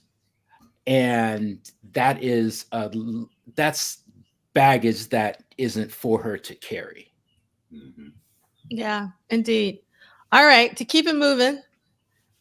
Next up is Wednesday, September 26th. There is the release of Prince's third single from the Purple Rain album, the Purple Rain single with God on the back. All right, Arthur, what you got to say? Right, let me get my album because I had some issues with this. So wait. Before Brother Turnbull go, I just got one little quick thing to go. Growing up in Clarksdale, you could go to the record store, and the guy would actually play the song for you. Wasn't no earphones, so he played. So my mother was in there with me, and I heard Purple Rain. I said, "Well, turn on, let me hear God." And when that man put that needle down on God, and my mother heard, the look on my mama's face. You are not bringing that into my house. That is all I got to say about God and my mama hearing that first note of God. That's it. Now we back to the real scholarship with Brother Turnbull. All right. So listen, so Duff, you and I, we still have I don't still have my 45. I still have my 45. You still have the 45. So the unique thing about you still got yours? Okay, so the unique thing about, I wish I still had mine. The unique thing about the 45 was that it wasn't in a paper sleeve, it was in a plastic sleeve. You know, and 45 records, they're however small they are. But the vinyl was purple. And when you flipped it over, the front of it was, you know, the classic image. But when you flipped it over, it was clear. And it had Prince and the Revolution, the logo on the back of it at the top. And you could see the purple vinyl in the bag, right? And so the 45s always came out first as the single. And then, yes, you had and all of that, right? When the 12-inch comes out, the B-sides are usually much, much longer. It's the extended version or however that went.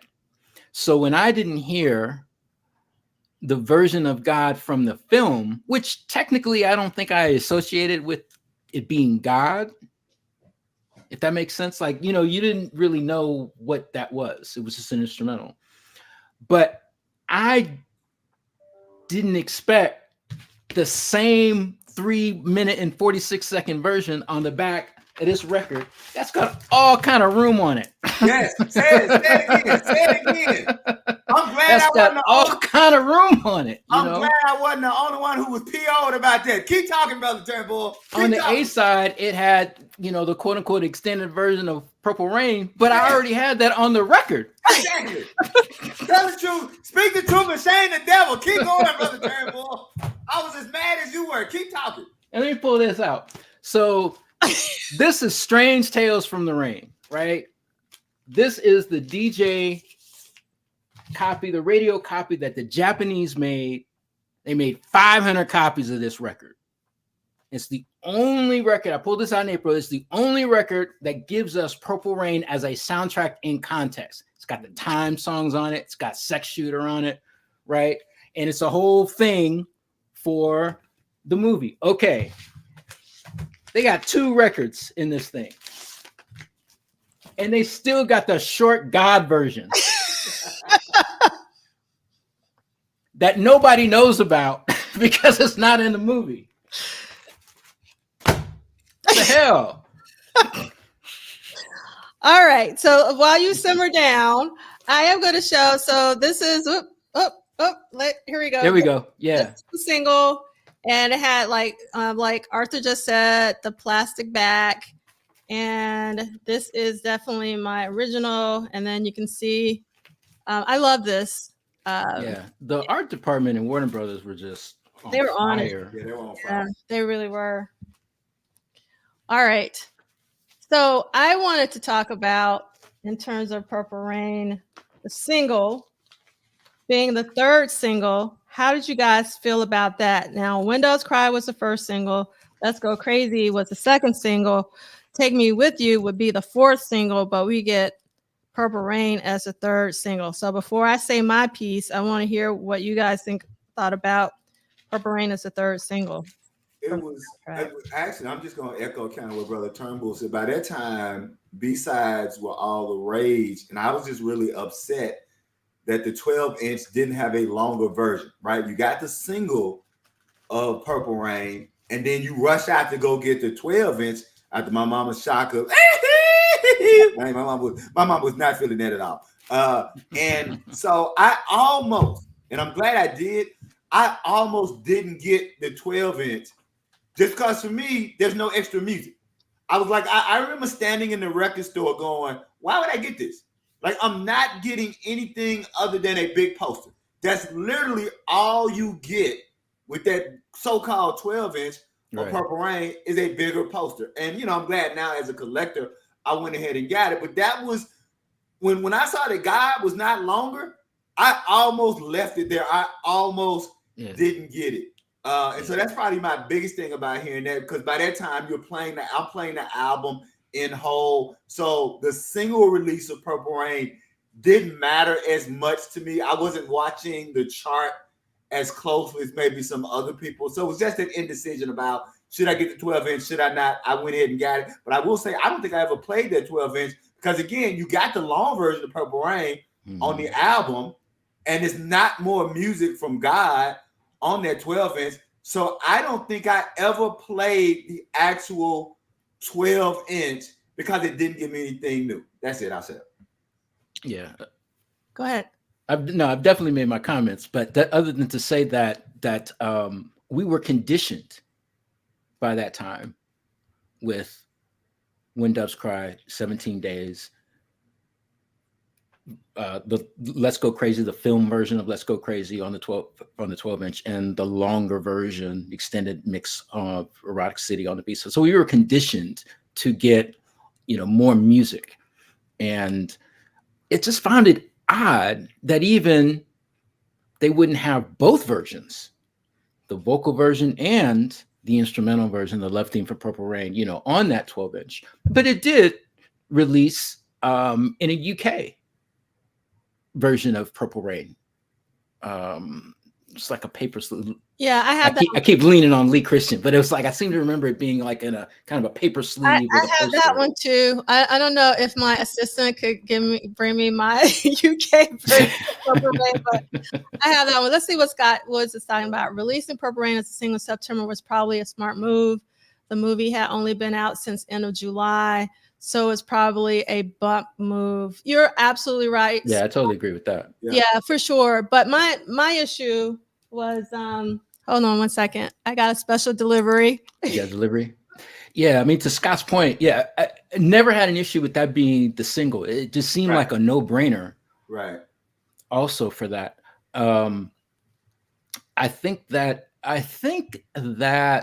it went to number 3 on the Billboard Hot 100 after the other 2 songs, Doves and Crazy went #1.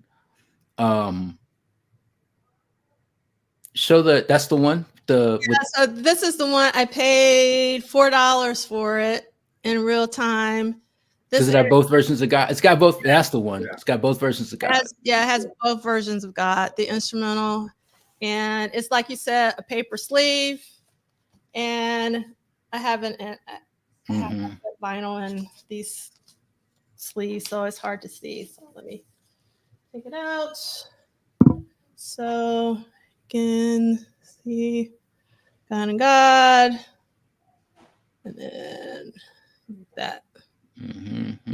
Yep. All right, so I'm going to say my piece so we can get to Tambourine, because I know you want to talk about Tambourine. Yeah, and Rocket Pool always sells amazing stuff. Thanks, Purple Cat Confetti. All right, so one of my, okay, how can I, again, and also I don't know if Scott Woods is still here. Scott has basically forewarned me to not get into subjective conversations, but I'm going to do it anyway. So I don't understand why Computer Blue was never released as a single. I don't even like the Beautiful Ones, and I don't understand why it was never released as a single. And I just, in terms of like building momentum for the album, I'm curious. You know what? You know what's missing for me with all of the scholarship is like, how much did these singles sell? Like, you know, because I don't know necessarily, like with the charts, you get a number, but I don't know how that translates into how many units were actually sold, right? So that's one thing that I would want to know. And I don't know. Like, Baby, I'm a Star. I mean, first of all, Prince could have lived off of Purple Rain for at least one more year. Like, they could have released the entire album as singles. Probably. He could have probably continued to tour if he really wanted to, because all the songs were that strong. But like for me, going from When Doves Cry from Let's Go Crazy to Purple Rain as a fan, not because, and I was a little girl, I wasn't like a marketing genius or anything like that, because Scott Woods has, you know, a really valid point. But as a fan, I just thought it was weird. And I'm talking about in real time. I was happy to get God, because it was an amazing B-side, because it was all about the B-side anyway when it came to the singles. But I just always thought in real time, as well as now, that Purple Rain was an odd choice for a single for the listeners.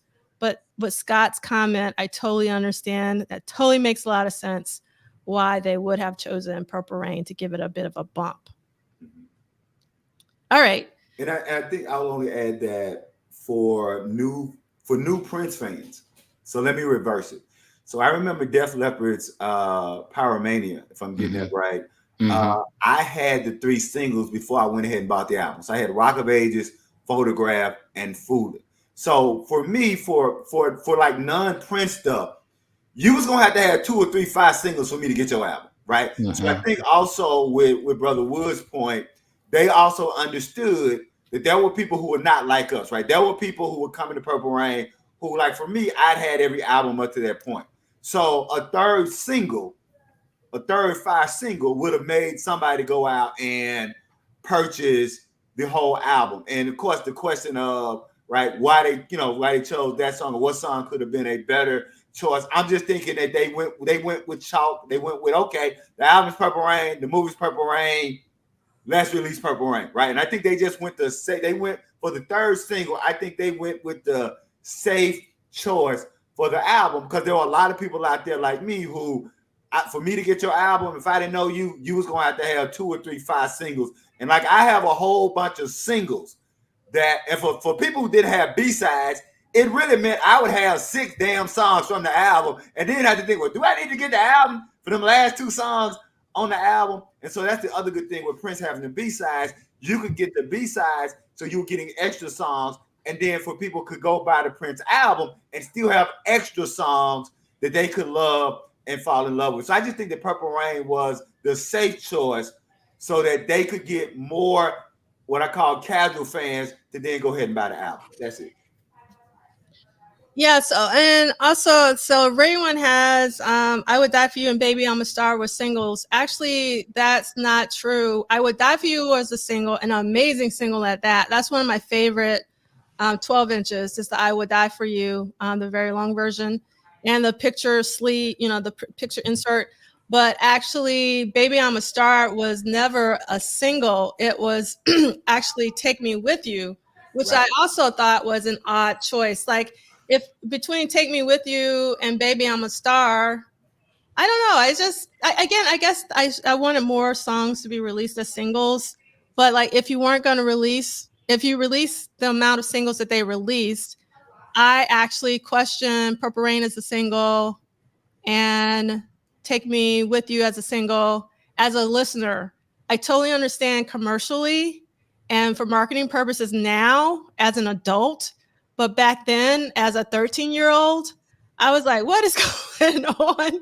Like, is Prince like adult contemporary? You know what I mean? Like, I'm serious. Like, back then, I was like, is Prince adult contemporary with Purple Rain and Take Me With You as singles? I don't know. That was just me.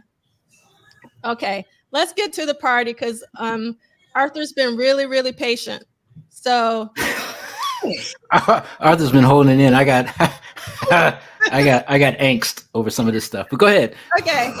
All right. So if you don't mind, do you have a book or Kindle, or you can? Oh yeah, I'm ready to go. Okay. Expanded edition and everything. Yeah. So page 415, Thursday, September 27th. Take us. Let's have you read it. Okay.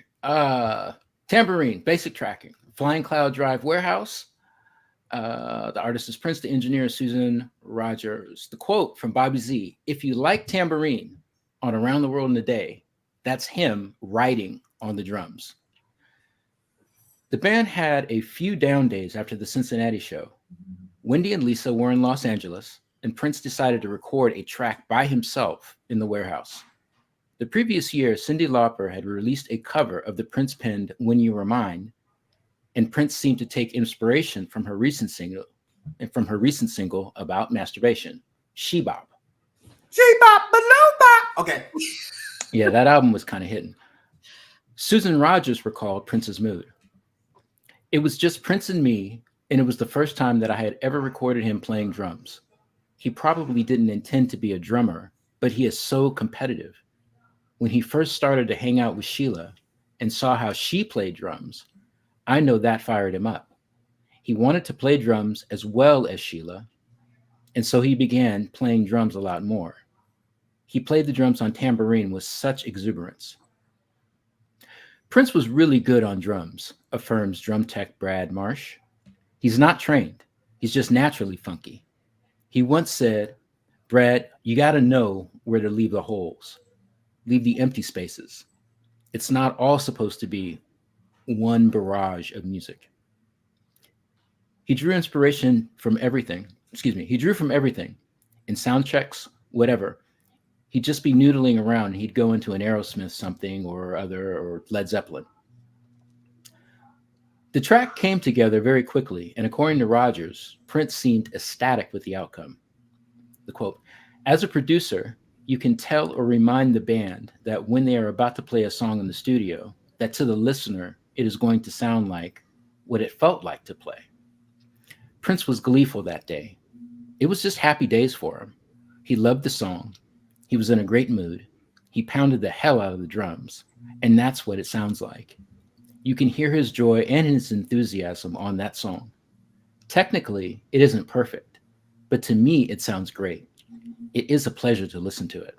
Let's get the paragraph and go to interestingly. Interestingly, this was another song about masturbation that Prince played alone in the studio. He had also performed solo on Darling Nikki, another track that contained lyrics about masturbation. Maybe there was a pattern when it came to this topic. Status: some additional work was done on the track in the fall, and Tambourine, 2 minutes 48 seconds, was released on Prince's Around the World in a Day album in 1985. It was never played regularly on any tour. Take it away. So as a drummer, this is a fun song to play. It's also challenging, especially if you're a new drummer, because it's very syncopated. A thing about Prince's drumming that I get into is that, for one thing, if you don't do it right, you will hit yourself in the face with a stick. But like his drumming on Irresistible Bitch, the release version where he's playing and not Morris, but it's very it's very loose.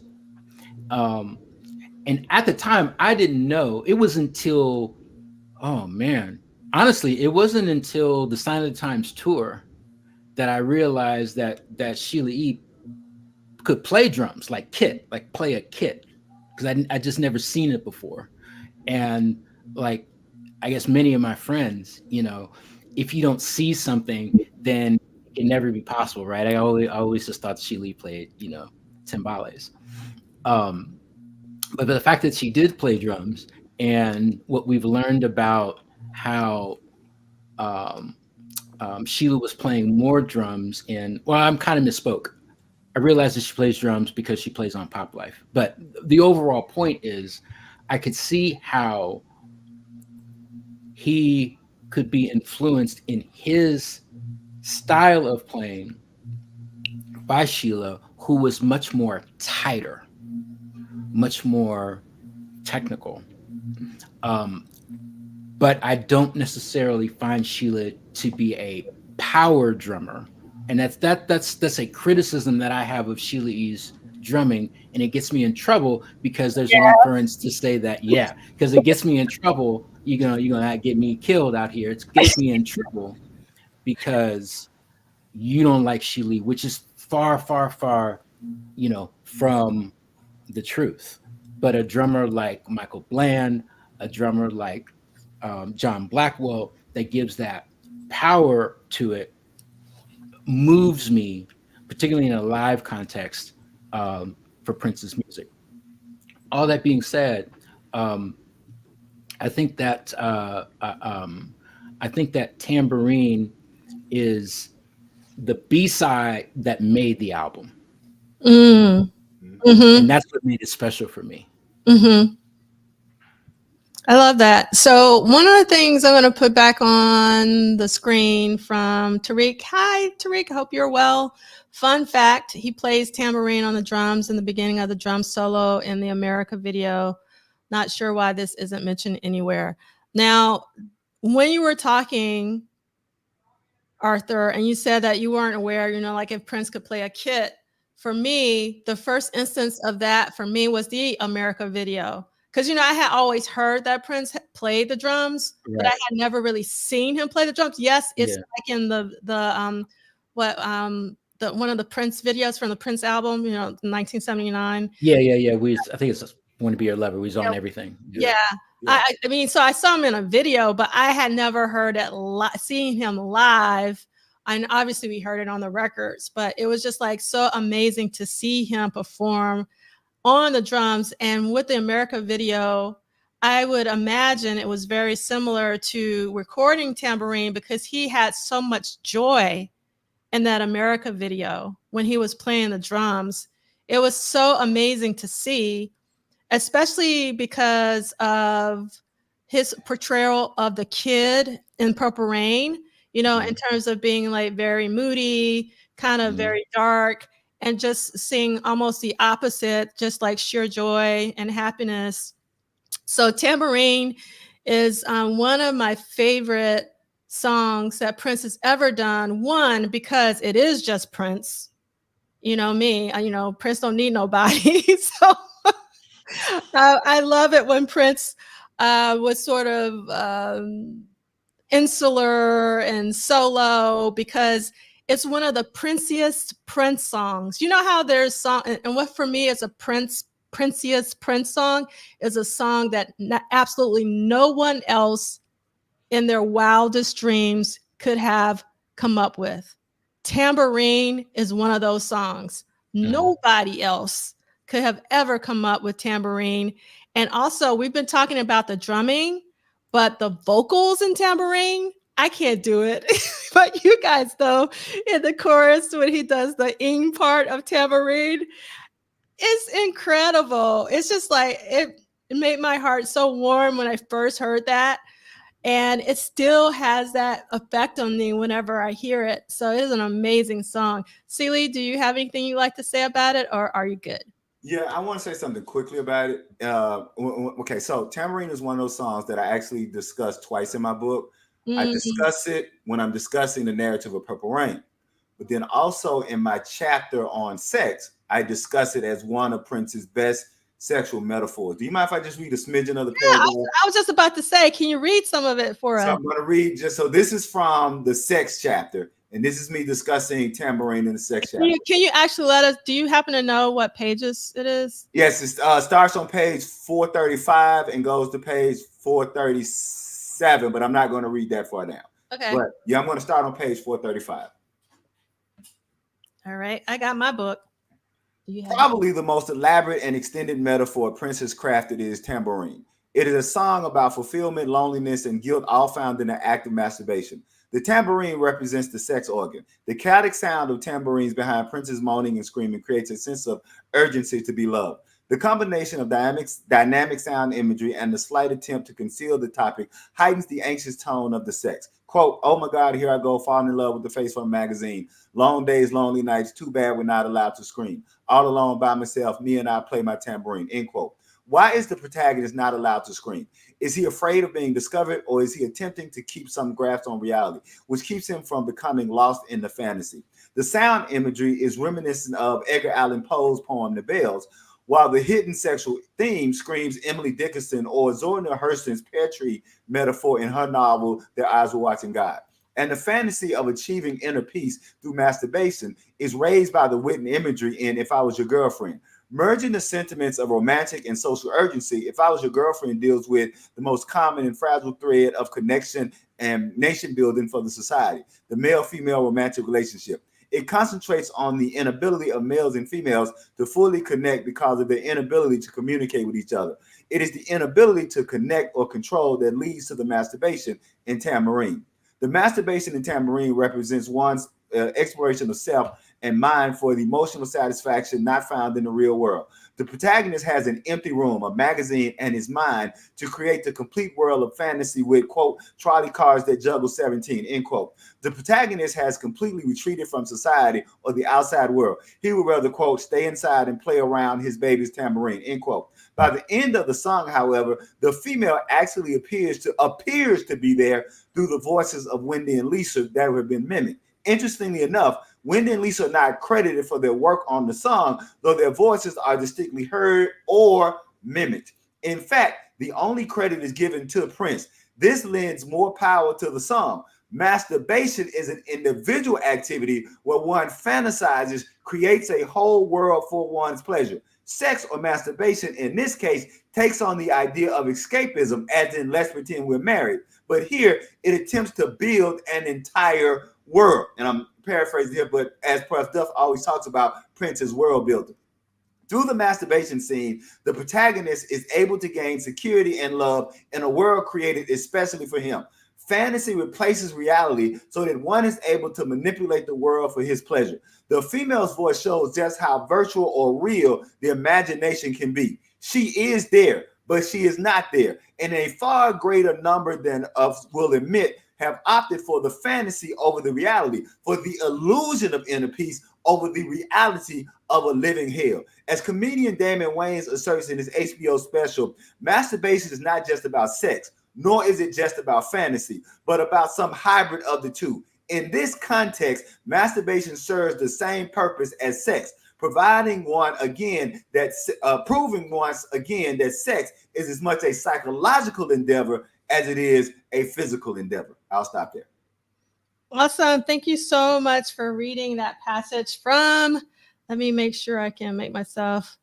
This is Sheila E's book. If you don't know about it, The Lyrics of Prince Rogers Nelson, a literary look at a creative musical poet, philosopher, and storyteller. And it is a thick one, just FYI. All right. So now that Arthur, there is one question that I want to, El Michelle asked it, and I don't know if I'm going to be able to find it. Here we go. So in the book, Duane talks about how or I think it was Susan. I think it was Susan talking about how Prince was trying to up his drumming game because of Sheila's prowess, for lack of a better word. Mm-hmm. And so El Michelle is questioning, like, Sheila E. really? So Morris Day was not influential or didn't make him because anytime that anyone talks about Morris Day to this very day, in fact, I was looking at an Andre Simone interview that he did with Funkatopia just a couple of weeks ago. Anytime anyone back in the day who knew Morris talks about him, they always say that Morris was a phenomenal drummer. And so I'm curious, like, what would be your response to this question from El Michelle? Yeah, to save my low credibility. So when Rolling Stone in '85 put out that interview, Prince Talks, in it, Prince, the quote is, "Morris watches me like no other drummer would," end quote. 85% asserting that that's the actual quote. And reading that, as a kid, as a 14-year-old, again, with no reference of Morris Day ever being anything other than a singer,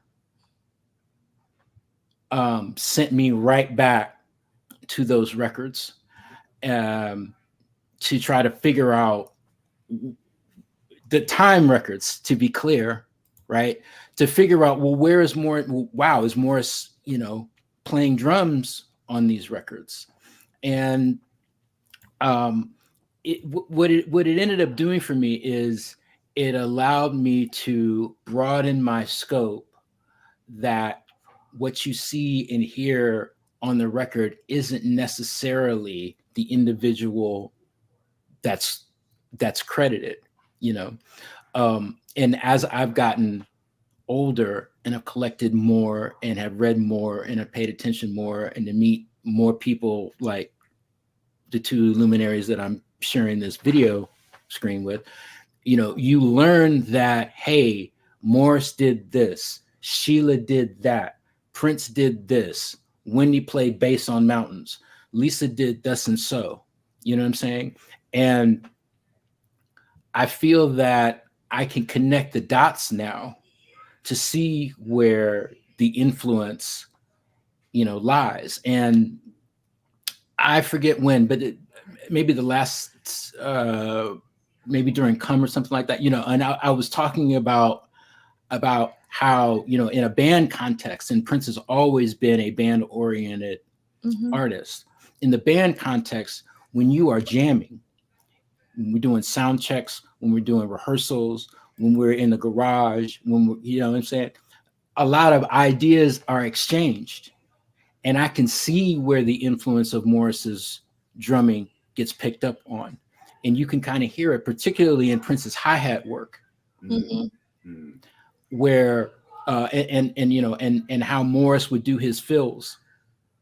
The same kind of hi-hat work that you hear on Tambourine, you also see the similarities of that hi-hat work on Controversy.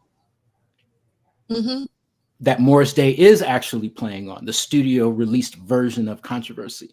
And you hear these kinds of connections when we hear unreleased but now released on box sets material like Welcome to the Rat Race, and you hear Prince, who's playing the drums, but he's playing in a style that he heard from Sheila E. And you make those connections. I in a way, I'm humbled, because coming up all those years, being the quote unquote Prince expert of my friends, I would assert certain things, but be dead wrong. Because I'm only going off of the information that I can read on the liner notes. Right. So I do think that that Prince, as a drummer, which wasn't his primary instrument, but I do think Prince, as a drummer, took from people that were immediately around him, and outside of his sphere, like Vince Garibaldi, who was a clear influence on Morris Day. He said it in his autobiography, The Drummer for Tower of Power. and that he wanted to play like him, and that Morris would play, Vince Garibaldi played to the records in the same style, that he would, get it down. I can see how a lot of what Prince did in his playing, particularly on drums, was pulled from different influences. But I also feel that when Prince got on the drums, he attacked it and made it his own style eventually, Yeah. But and the drummer for Tower of Power is David Garibaldi. You said Vince, but I sure did. I'm thinking of yeah. I got Charlie Brown in my head, so it's okay. I thought about Vince. All right. Garibaldi. Yes. The other thing I wanted to say to Sheila E is that in terms of the passage that you read, as far as I know, and also I just checked on, because I always assumed that Tambourine was just all Prince. It's just that he was like layering his voice on top of one another. Right. And, how he could get into his falsetto, and so it's all Prince. I don't think there's any. No. That's why I said that they are not credited on there, and I wanted to make the point that he was. And maybe I should have said it better. That what Prince was doing was purposely making it seem like somebody else was there. Got it. Make the fantasy of masturbation be what it right, because masturbation is about the fantasy of being with somebody else. Right. And so what do you have at the end of this song? These women show up, right? So that's Prince, and I love you talk about Prince, the ultimate world builder, right? I'm not just writing a song about masturbation. I'm writing a song about the psychology of masturbation. Why do we masturbate? Where does masturbation fit in Prince's lyrical notion about how he uses? See, my argument is that other people use things as metaphors for sex. Prince used sex as a metaphor to discuss the neuroses of humanity. And so Tambourine then being one of the ultimate, being the apex of that world building, that those female voices, Prince is, this is Conjure. Prince, I think, is purposely mimicking Wendy and Lisa's voices to give the appearance that somebody's in there, so that the fantasy becomes complete. Like I'm again, and that's probably one of the few things that we didn't discuss in those 18 months that I probably should have asked. But I think that he chose that tone. He chose that sound so that people familiar with the band would automatically assume, oh, Wendy and Lisa. Like he could have chosen any other female's tone or voice, but because he knew we would gravitate to, hey, that sounds like Wendy and Lisa, to make the fantasy. Got it. You see what I'm saying? So that's what Prince is doing with that the fantasy of masturbation is about making a connection in a way that we feel unable to make in real life, that it allows us to make a more fulfilled connection in ways that we can't in the real world. I'll say that. I love having Sheila E as a friend. It is so amazing. I just got to take a moment and give a Sheila E appreciation shout out. And also you too, Arthur. It's so great. I mean, I miss Michael, but it's so great to have you two here. Hey, listen, it's hard to sit in for Dean because, you got to know what you're talking about. You got to be witty, you got to be charming and stuff like that. But let me call him out, because there was a time I was on a Twitter exchange with a few people, and he was a part of it. We were going back and forth. He had called Tambourine Las Vegas funk or something like that. He was the only person I'd ever met that threw shade on Tambourine. And I am so sorry that he's not here. But you tell him I said it, because I have never heard anybody not like Tambourine. All right. We're gonna check it next week for sure. All right. So one more thing, and then we'll be we'll have to move on. And we will be here. I'm gonna go until 3. So if you two have to leave, I totally understand. Because the thing is, like, we did an hour for Kat, and Kat deserves the hour. But there's so much to cover in this week alone in 1984. Look at Ronald Wood's comment. Nicolay is what? Oh my God! Why did you tell me that? Oh my God. Really? Oh my God. That's so crazy. Okay. So there was a question from Chris Bournet about whether Morris had performed. I think it was Chris. I apologize if it wasn't you, Chris. If Morris had performed on drums since he's been touring, as Morris Day and the Time. And Tariq put in the chat that there's a performance of Morris playing drums on Tricky Live in the last 10 years. Check YouTube for sure. We've seen him on the drums. Some live footage is definitely floating around. And I love Tariq that is highlighting the Las Vegas funk. It's crazy. So yeah, that's a funny phrase. All right. So let's move on to our next reading, which is going to be Our Destiny, Roadhouse Garden, All Day, All Night. And I will read this one. Okay, let me put us in the frames. So, okay, we are going to be page 417, Thursday, September 27, 1984. Our Destiny listed as Love, Our Destiny. Overdubs, vocals. Roadhouse Garden, not listed, but possible overdubs. All Day, All Night, not listed, but possible overdubs. I don't know, sometimes I can get into this voice. I wish I could get into this voice all the time, but it just popped out from nowhere. I don't know why. Go ahead and code switch. Yes. There you go. That's what I'm doing. Okay. Sunset Sound, Studio 2, 10 a.m. to 11 p.m. Booked 10 a.m. Open. Producers, Wendy Melvoin and Lisa Coleman. Artists, The Revolution / Prince. Engineer, Peggy Mac Leonard. Assistant engineer, Coke Johnson. And this is Wendy Melvoin's quote. It got to the point where he'd be somewhere else on the planet and he'd say, "Here's the master of the idea I have. Finish the track." Prince often referred to Wendy Melvoin and Lisa Coleman as the girls in a way that showed him how happy he was with their contributions and with their relationship to him. Prince has traditionally been more comfortable with women, revealed Alan Leeds. The majority of his collaborations have been with female artists. That's what inspires him. His creative juices, that's an interesting choice of words. This is actually in the book. His creative juices flow better with women. So that was Alan Leeds. While Prince was recording in Minneapolis, he asked the girls to add layers to Our Destiny, a track performed live for his 1984 birthday show and demoed in Minneapolis. Because Melvoin and Coleman were very involved with the recording, it was natural to have them finish the song. This was one of the first times I had worked with Wendy and Lisa, remembers Coke Johnson, who assisted during these sessions. On Our Destiny, Prince wasn't there at all. It was strictly Wendy and Lisa. According to Johnson, the session consisted of work on 3 tunes on that 24-track reel they brought.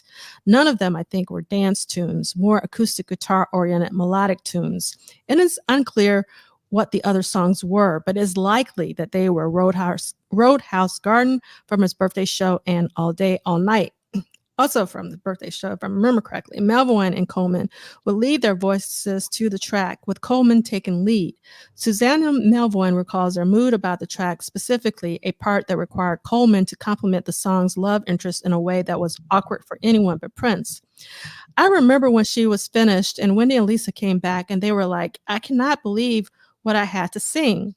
I think that at one point the lyric says, "You're the finest specimen I've ever seen," laughs. It's completely not, Lisa. It's completely, I can't say that word, to Lisa's personality, and she had to sing it. So it was really interesting. This sort of lead vocal was so not her. And it should be noted that the Revolution was listed as the artist, which shows the respect Prince had for Melvoin and Coleman, allowing them to represent the Revolution in the studio, even without Prince in attendance. Now, there is another reading about Our Destiny for Friday, and I'm not going to read the whole thing because, again, we're going over. But what I am going to do is I'm going to read the status of Friday, September 28th, 1984 about Our Destiny, because on Friday there were string overdubs. And the status is, let's see. I read a little bit. I'll read the next to the last paragraph. After 6 hours working on the strings, The union musicians were released. According to the union session notes, 4 horn players were brought in, including John James Leontine, trumpet, who was the leader, Brad Warner, French horn, Stephen McDowell, I don't know if I'm pronouncing any of these names correctly, trumpet, and Dick Mitchell, alto sax, tenor sax, or flute, who would record from 7 p.m. until the end of the shift.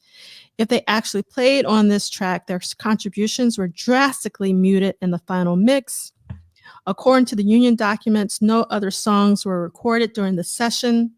Status, the newly recorded string intro to Our Destiny replaced a sample of Bill Evans' Symbiosis, which is a fantastic song. I'm going to add that to the accompanying playlist. If you've never listened to Symbiosis, it's a beautiful, beautiful song, and the album is really fantastic, especially if you're into jazz. Okay, which was briefly played during the June 7, 1984 birthday show. Prince enjoyed this new strange arrangement so much that he removed it from Our Destiny and played it as the intro to the latter on his Around the World in a Day album. I thought that was really interesting to learn. Do you guys have anything you want to say about Our Destiny? It's okay if you don't. I'll just get the ire of all of the true purple heads. Okay, I'm ready. I listen to Roadhouse Garden all the time, and I've completely removed Our Destiny from in front of it. So I go straight to, because you know, when you listen to it, it's Our Destiny and Roadhouse Garden. Yeah. I've never liked Our Destiny, so I go straight to Road. And I don't know why, because it's a pretty intro. Like I've always seen Our Destiny as an intro to Roadhouse Garden, but I've never been able to get into Our Destiny. But I love, like Roadhouse Garden touches me in my gut, and I have no idea why Our Destiny doesn't. So that's one where I love Roadhouse Garden. Was never able to get into Our Destiny. That's it. All right. Okay. So the next thing we're supposed to be reading about is a 7-inch edit of the extended version of Sex Shooter. But you know how I feel about edits. So do we want to talk about the Sex Shooter edit, or do we want to move on to? So that's the one they just used for the video and the single, right?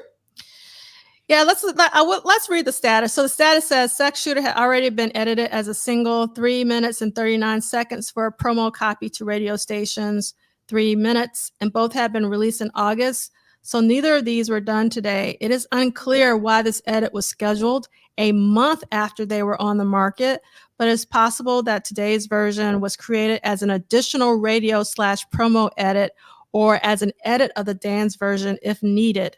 No edit of Sex Shooter dance version has been released, and it doesn't need to be. Okay, I'm taking that as we don't need to talk about a Sex Shooter edit. Okay, so Arthur, can you do the favors and read Saturday, September 29th, 1984, Our Destiny, Jill Jones vocals? All right. I'll just go straight to the quote. Yep. We were really young. I was 20 or 21 then, and we were like, is this selling millions or not? We didn't care. We just thought we were selling to the right people. We just thought it was selling to the right people. Quote by Wendy Melvoin. Skip the first paragraph. Just go to Jill Jones. Cool in the gang. Jill Jones recorded the lead vocals during this session. When Prince had played her version of the track several months earlier, it was a much more stripped down demo. When he sang it originally, it was just him and a piano, remembers Jones. He had a concept of a play at one point. So when I went in to do that song, it was with Lisa on that session, and I kind of did a very stagey performance, like musical theater. Then at one point, Prince wanted it for my album. And then it was like, I don't think it's going to go in the direction for an album. Thankfully, Steve Fargnoli intervened on that one, saying to Prince, what kind of record are you trying to make with Jill? End quote. Lyrically, the main difference Jones brought to the song was that she dropped part of the spoken word section. Apart from that, in the two different voices, any musical differences were trivial. Once the vocals were complete, Melvoin, Coleman, and Peggy Leonard mixed the track. As with the previous sessions, Prince had no direct involvement. And the status, Jill Jones's version of Our Destiny, 3 minutes, 4 seconds, remains unreleased. All right. So we talked about this version previously earlier today.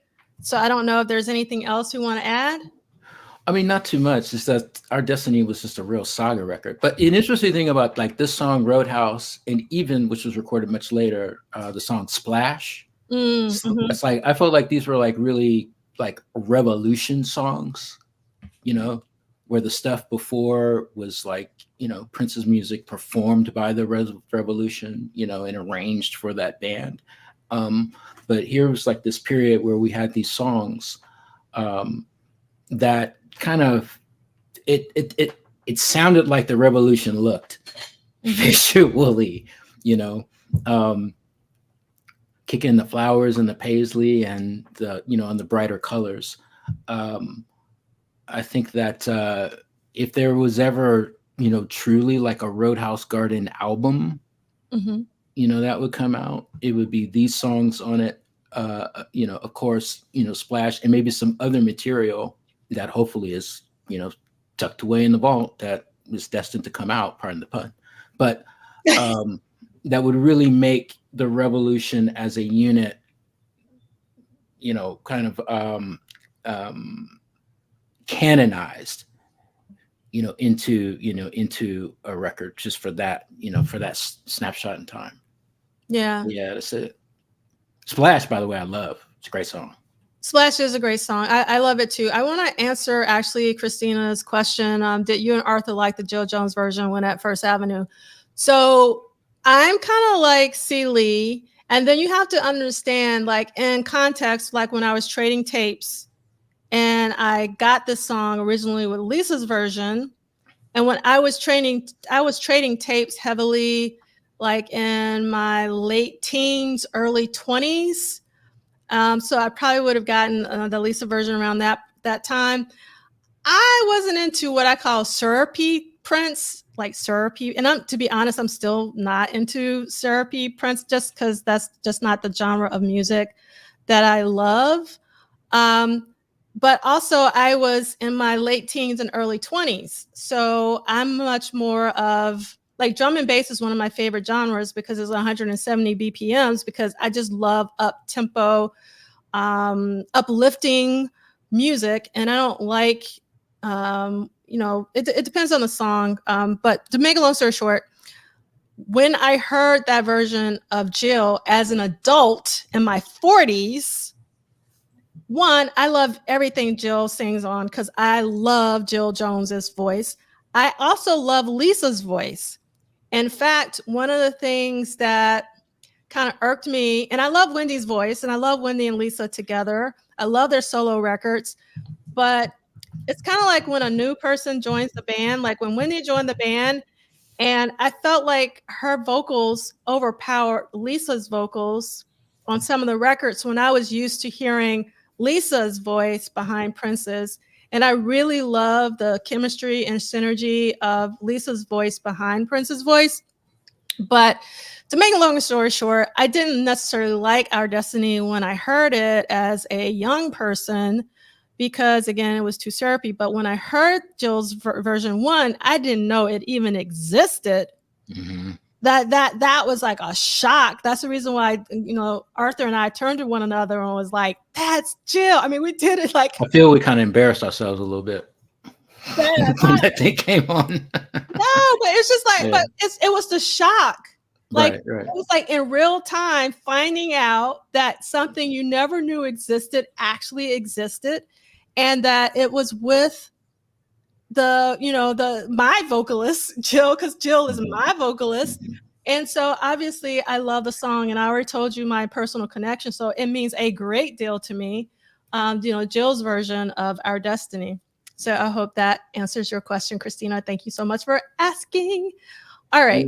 I want to, because I'm not sure, I want to answer, I think, something that Love Sexy 71 asked, and I'm not sure if it was pertaining to my discussion of Tambourine, and that's how I'll try to answer it.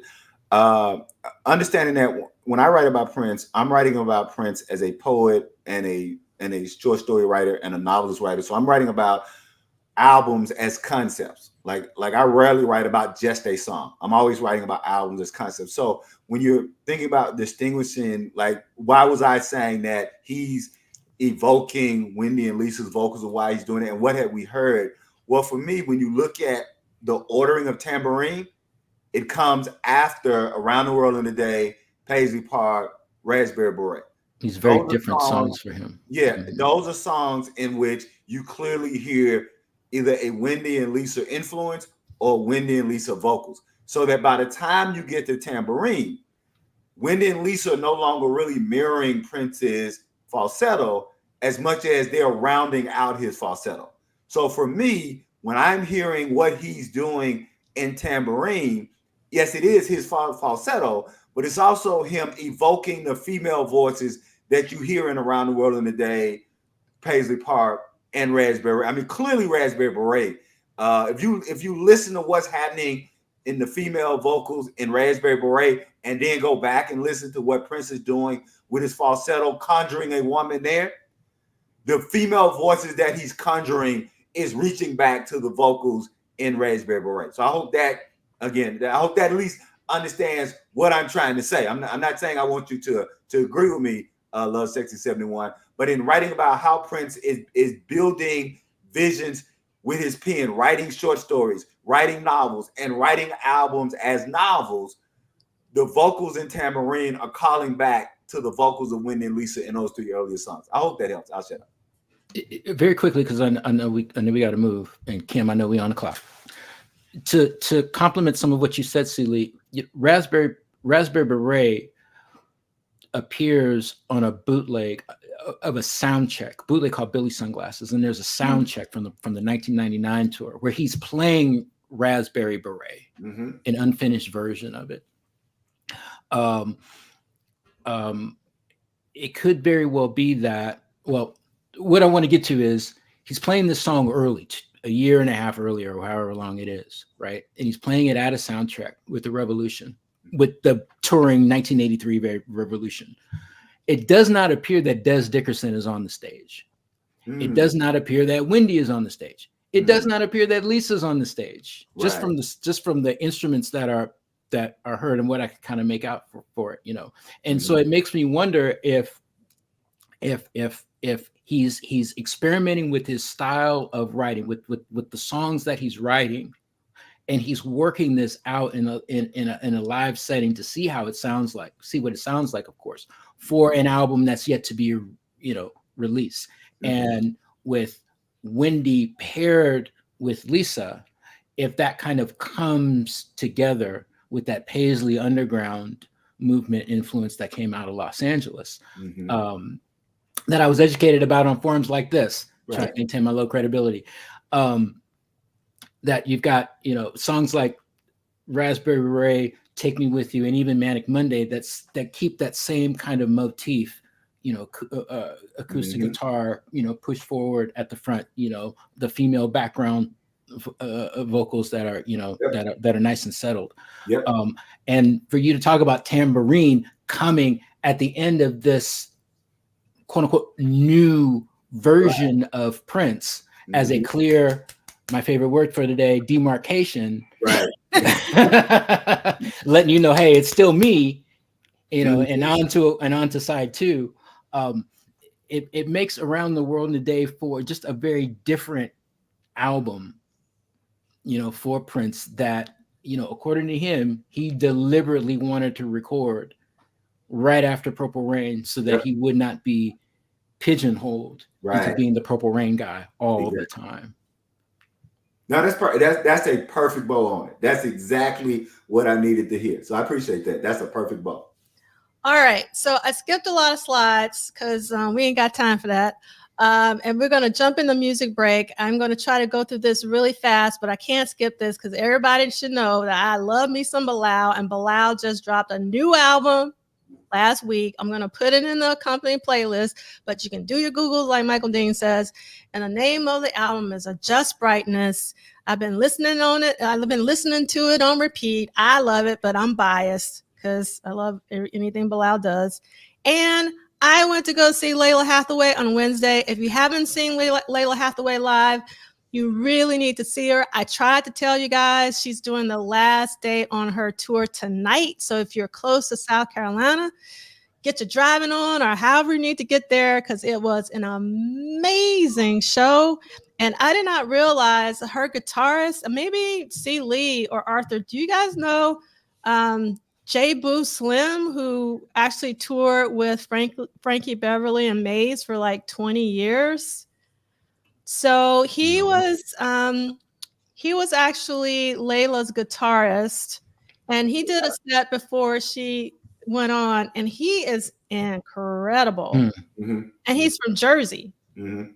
And so he put on an amazing performance, and he was amazing in the show. And what I really loved about Layla's show was that she did like a whole section of Anita Baker covers. So it was really great hearing her, do that. And then there was a whole point where they just started playing all sorts of songs, like from just the history of music, and allowed the crowd to sing. And it was such a beautiful thing to witness. I had never felt so good. I was a little down because, finding out about Kat and just being surrounded by just music. It's just nothing like a live show, like when it really hits you. And Layla really brought it. So again, I hope you'll support Layla Hathaway. She sung one of her father's songs, and she commented that, Donny Hathaway was the greatest singer who has ever lived. And I don't blame her. All right. So, I was supposed to hide that slide. Okay, I already mentioned this, but I just want to remind everybody, because the tickets are selling out. Robtober, meaning like the entire October, Robert Glasper is going to be at the Blue Note 2 shows every night, and you can see everybody who is going to be guesting with him. Not every night, but I don't see your slides on the screen. Thank you so no problem. much. I know. There you go. So this is who will be guest sitting in with Robert Glasper, and some people probably aren't even on this. Questlove, Common, Andra Day, Stokely for the Prince people, Little Brother, Chris Dave, one of my favorite drummers. Do you like Chris Dave, Arthur? Mm-hmm. I love me some Chris Dave. Derek Hodge. You got Isaiah Sharkey, who's amazing on the guitar. He actually tours with Corey Henry a lot. And there's a tribute to Casey Benjamin that actually is going to be at Sony Hall instead of Blue Note, I think, if I remember correctly. This is his 6th season of doing this at the Blue Note, which is incredible. So I would definitely check it out. All right. We already talked about this, but I just want to remind everybody in the tri-state area, if you haven't gotten your tickets for Michelle Indigo-Cello's performance at NJPAC, please do. If you haven't checked out her album, No More Water, The Gospel of James Baldwin, it is a really good record. Highly, highly recommend that you check it out. Bilal is also going on tour for his new record that we just talked about, and he is going to be in New York again at the Music Hall of Williamsburg in October 10th, and he's going to be at my favorite venue in Philly, World Cafe Live. They have amazing sound in Philly on October 9th. And then Andre 3000 is going to be at BAM, which is the Brooklyn Academy of Music, on October 25th and 26th. He's also going to be in at the ATL at the Fox Theater November 14th. I really, really wish I was rolling in the dough. I would love to see that show. But I decided to buy tickets to this tribute to funk instead, which will be Bilal, Nona Hendrix, Christian McBride, Savion Glover, Vernon Reed, and George Clinton, also at NJPAC. And then dates were just announced last week for Corey Henry at the Blue Note, doing 2 shows every night, December 3rd through 8th. All right, now let's get to the Purple Row really quickly. If you haven't contributed to the GoFundMe for Dr. Funkenberry, please consider doing so. They've almost reached the $10,000 goal. Again, if you go to the website for the book club and you scroll all the way down to the bottom, you can get to the slide deck and you click on this, it will take you to the GoFundMe, or you can do, as Michael Dean would say, do your Googles, and you can help with Dr. Funkenberry's cancer-related medical costs. We hope that he's doing well, and we want to send him a love I'm gonna put you on mute, Arthur, because I can hear you typing. I am so That was sorry. me. Oh, that was Celie. Okay, Celie, if we can hear you typing. And let's see. Yes, definitely rest in peace, Casey. Benjamin. Yeah, see, he was really great on the guitar and vocoder. One of the most amazing shows, speaking of Chris Dave, was Robert Glasper, Chris Dave, and Casey Benjamin. I saw it at some venue in Harlem long time ago, but it was one of my favorite shows I've ever seen. And Chris Burnett said, Michelle was just in Columbus. Did you go? I'm curious. And Kim saw Jasmine Sullivan and Maxwell last night. Very high production values. All right, that's good to know. And we're going to move on. I'm very excited. I wanted to hear from Arthur and Celie how you guys feel about the Airbnb Purple Rain house. I'm excited about it, but I wanted to hear from you two. So I felt that Francis L should be the host.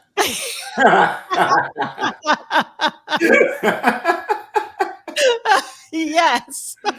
What's the matter with this house? Don't I keep the heat on? I would die for you. Yeah, if you only believed in me. Right. If you only got knocked out. Yeah. You got knocked out here.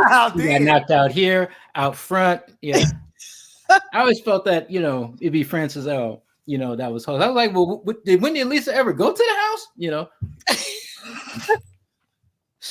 Oh my God. Okay. They're smart enough not to go. Ain't nobody going there. Yes. Right. Yes. Right. I'm sorry. So we're on different timelines, but I just got to say, this is amazingly Christian that you saw Chris Dave with Jesse Johnson backing up D'Angelo. That's really, really nice. Because, Chris Dave did go on tour with D'Angelo for the Black Messiah tour. All right. Okay. So one thing I want to show about this Purple Rain house, which I think is brilliant, that mural are painted cassettes. Wow. That's pretty cool. That is really cool. So if you get an opportunity to look at this picture in detail, do your zoom in. Now I want to create a cassette wall. Yeah. There was a cool video I saw on Wendy and Lisa's Twitter feed where there's like a walkthrough, an abbreviated walkthrough, that shows a little more detail to some of the things that they've added to the house. And they start, like walking in through the front door. Yeah. I think it's great that the house has been preserved, and that there have been some things that have been added, a lot of wardrobe, instruments, to really bring out the ambiance of that of that period. I mean, don't get me wrong. I mean, Purple Rain fell on the interior, but in a good way. So it's sort of like, part museum, part attraction, part Airbnb stay. Yeah, I just wish it was going to be open longer. I think it's only going to be like 25 days or something like that. Well, you'll be able to book it because they obviously spent a lot of money. Yeah, all of it. And money, what they gonna do with it if it's only that long? I don't know. That's a good question, but it's crazy. So Cassie, who's one of the Purple fam, got the opportunity to be the very first overnight guest in the house. And on Twitter, and again, you can click on this if you get to the slideshow or do your Googles, she does this video of her being in the house. So I was just really thrilled to see a true fan get the opportunity to actually stay in the house. And I really appreciated that she created this video for us to see what it was like to experience it. So definitely check that out if you haven't done so. And then last night was basically the performance of Morris and the Time, Sheila and MPG live at Paisley Park for a charity event. And I was wondering, did anyone here go? And if so, can you let us know how it was? Okay. And I love this. As Sakia says, hope they let Morris Day and Jerome host too. That would have been interesting to have Morris Day and Jerome. That, one One of the deleted scenes from Purple Rain has Morris Day and Apollonia running from the house. Have you guys seen that clip? Seems like that I think I saw that clip. And Chris Burnett is saying, I wonder if the Purple Rain house will become a tourist attraction like the house from A Christmas Story in Cleveland, perhaps. I know that Prince purchased that house before he passed. So Prince actually owned that house. I'm assuming that the estate still does if Prince purchased it, unless they sold it, and not this incarnation of the estate, but the previous incarnation when they were selling a lot of Prince's land. But Prince actually bought that house before he passed. And actually relatively it was like a year or so, not that long before he passed, which I thought was interesting. Okay, so this is what we're going to be reading next week, pages 422 to 427. And I didn't have an opportunity to do everything I needed to do. So let's talk about what we're going to be talking about. And we're going to be talking about the Apollonia 6 album is finally released in October. And then we're going to talk about a mix of the Dance Electric. We're going to talk about I'm So Confused, a new track, and overdubs. And then Thursday, October 4th, we're going to talk about a rehearsal at the Met Center, Minneapolis, Minnesota. And then Friday, we're going to talk about another rehearsal. And that's what we're going to be doing next week. All right. Hopefully you guys will come back and it won't be 3 hours long next week. All right. So can I do one quick music break? Sure. Yeah, of course. Because y'all know how I feel about sampling and about cover songs. I am not the biggest fan of sampling, and I'm not the biggest fan of cover songs. However, and y'all know I'm always late, so I don't know how new this album is, but I must say that Marsha Ambrose's new album, Casablanca, her voice and her pen are awesome. And if you want to get a sneak peek of it, there's this guy online. I don't know how many people deal with him. I call him a young Arsenio Hall. His name is Terrell. It's like the Terrell Show. If you love just straight out, flat out singing, because he has a lot of gospel artists on there. Google the Terrell. Well, search the Terrell Show on YouTube. One of the latest episodes is Marsha Ambrose's, and she sings a couple of things from the Casablanca. She sings them a cappella, by the way, but she talks about the work they're in. Her voice is flawless still, and it made me go and listen to her album. And despite the samples and the covers, that damn album is excellent. So I just wanted to throw that out there. All right. So I'm going to have my brother close us out. Take us home. This has been the Duff and Dean Show with the Prince Dude This Week episode. What'd you say, 39? No, 90. 90. Yes, yeah, it's basically week 39. Yeah. Week 39. That's what I wanted to say. Yeah. Okay, this has been What Did Prince Do This Week? Week 39. Thank you all for hanging with us for this very extended version. This is this extended dance mix version of the show. My name is Arthur. That is the Queen D'Angela Duff. That is Sheila McInnis, and we will see you next time. I'll probably be lurking in the comments, but we will see you next time. All right. Thank you. Have a great weekend, everybody.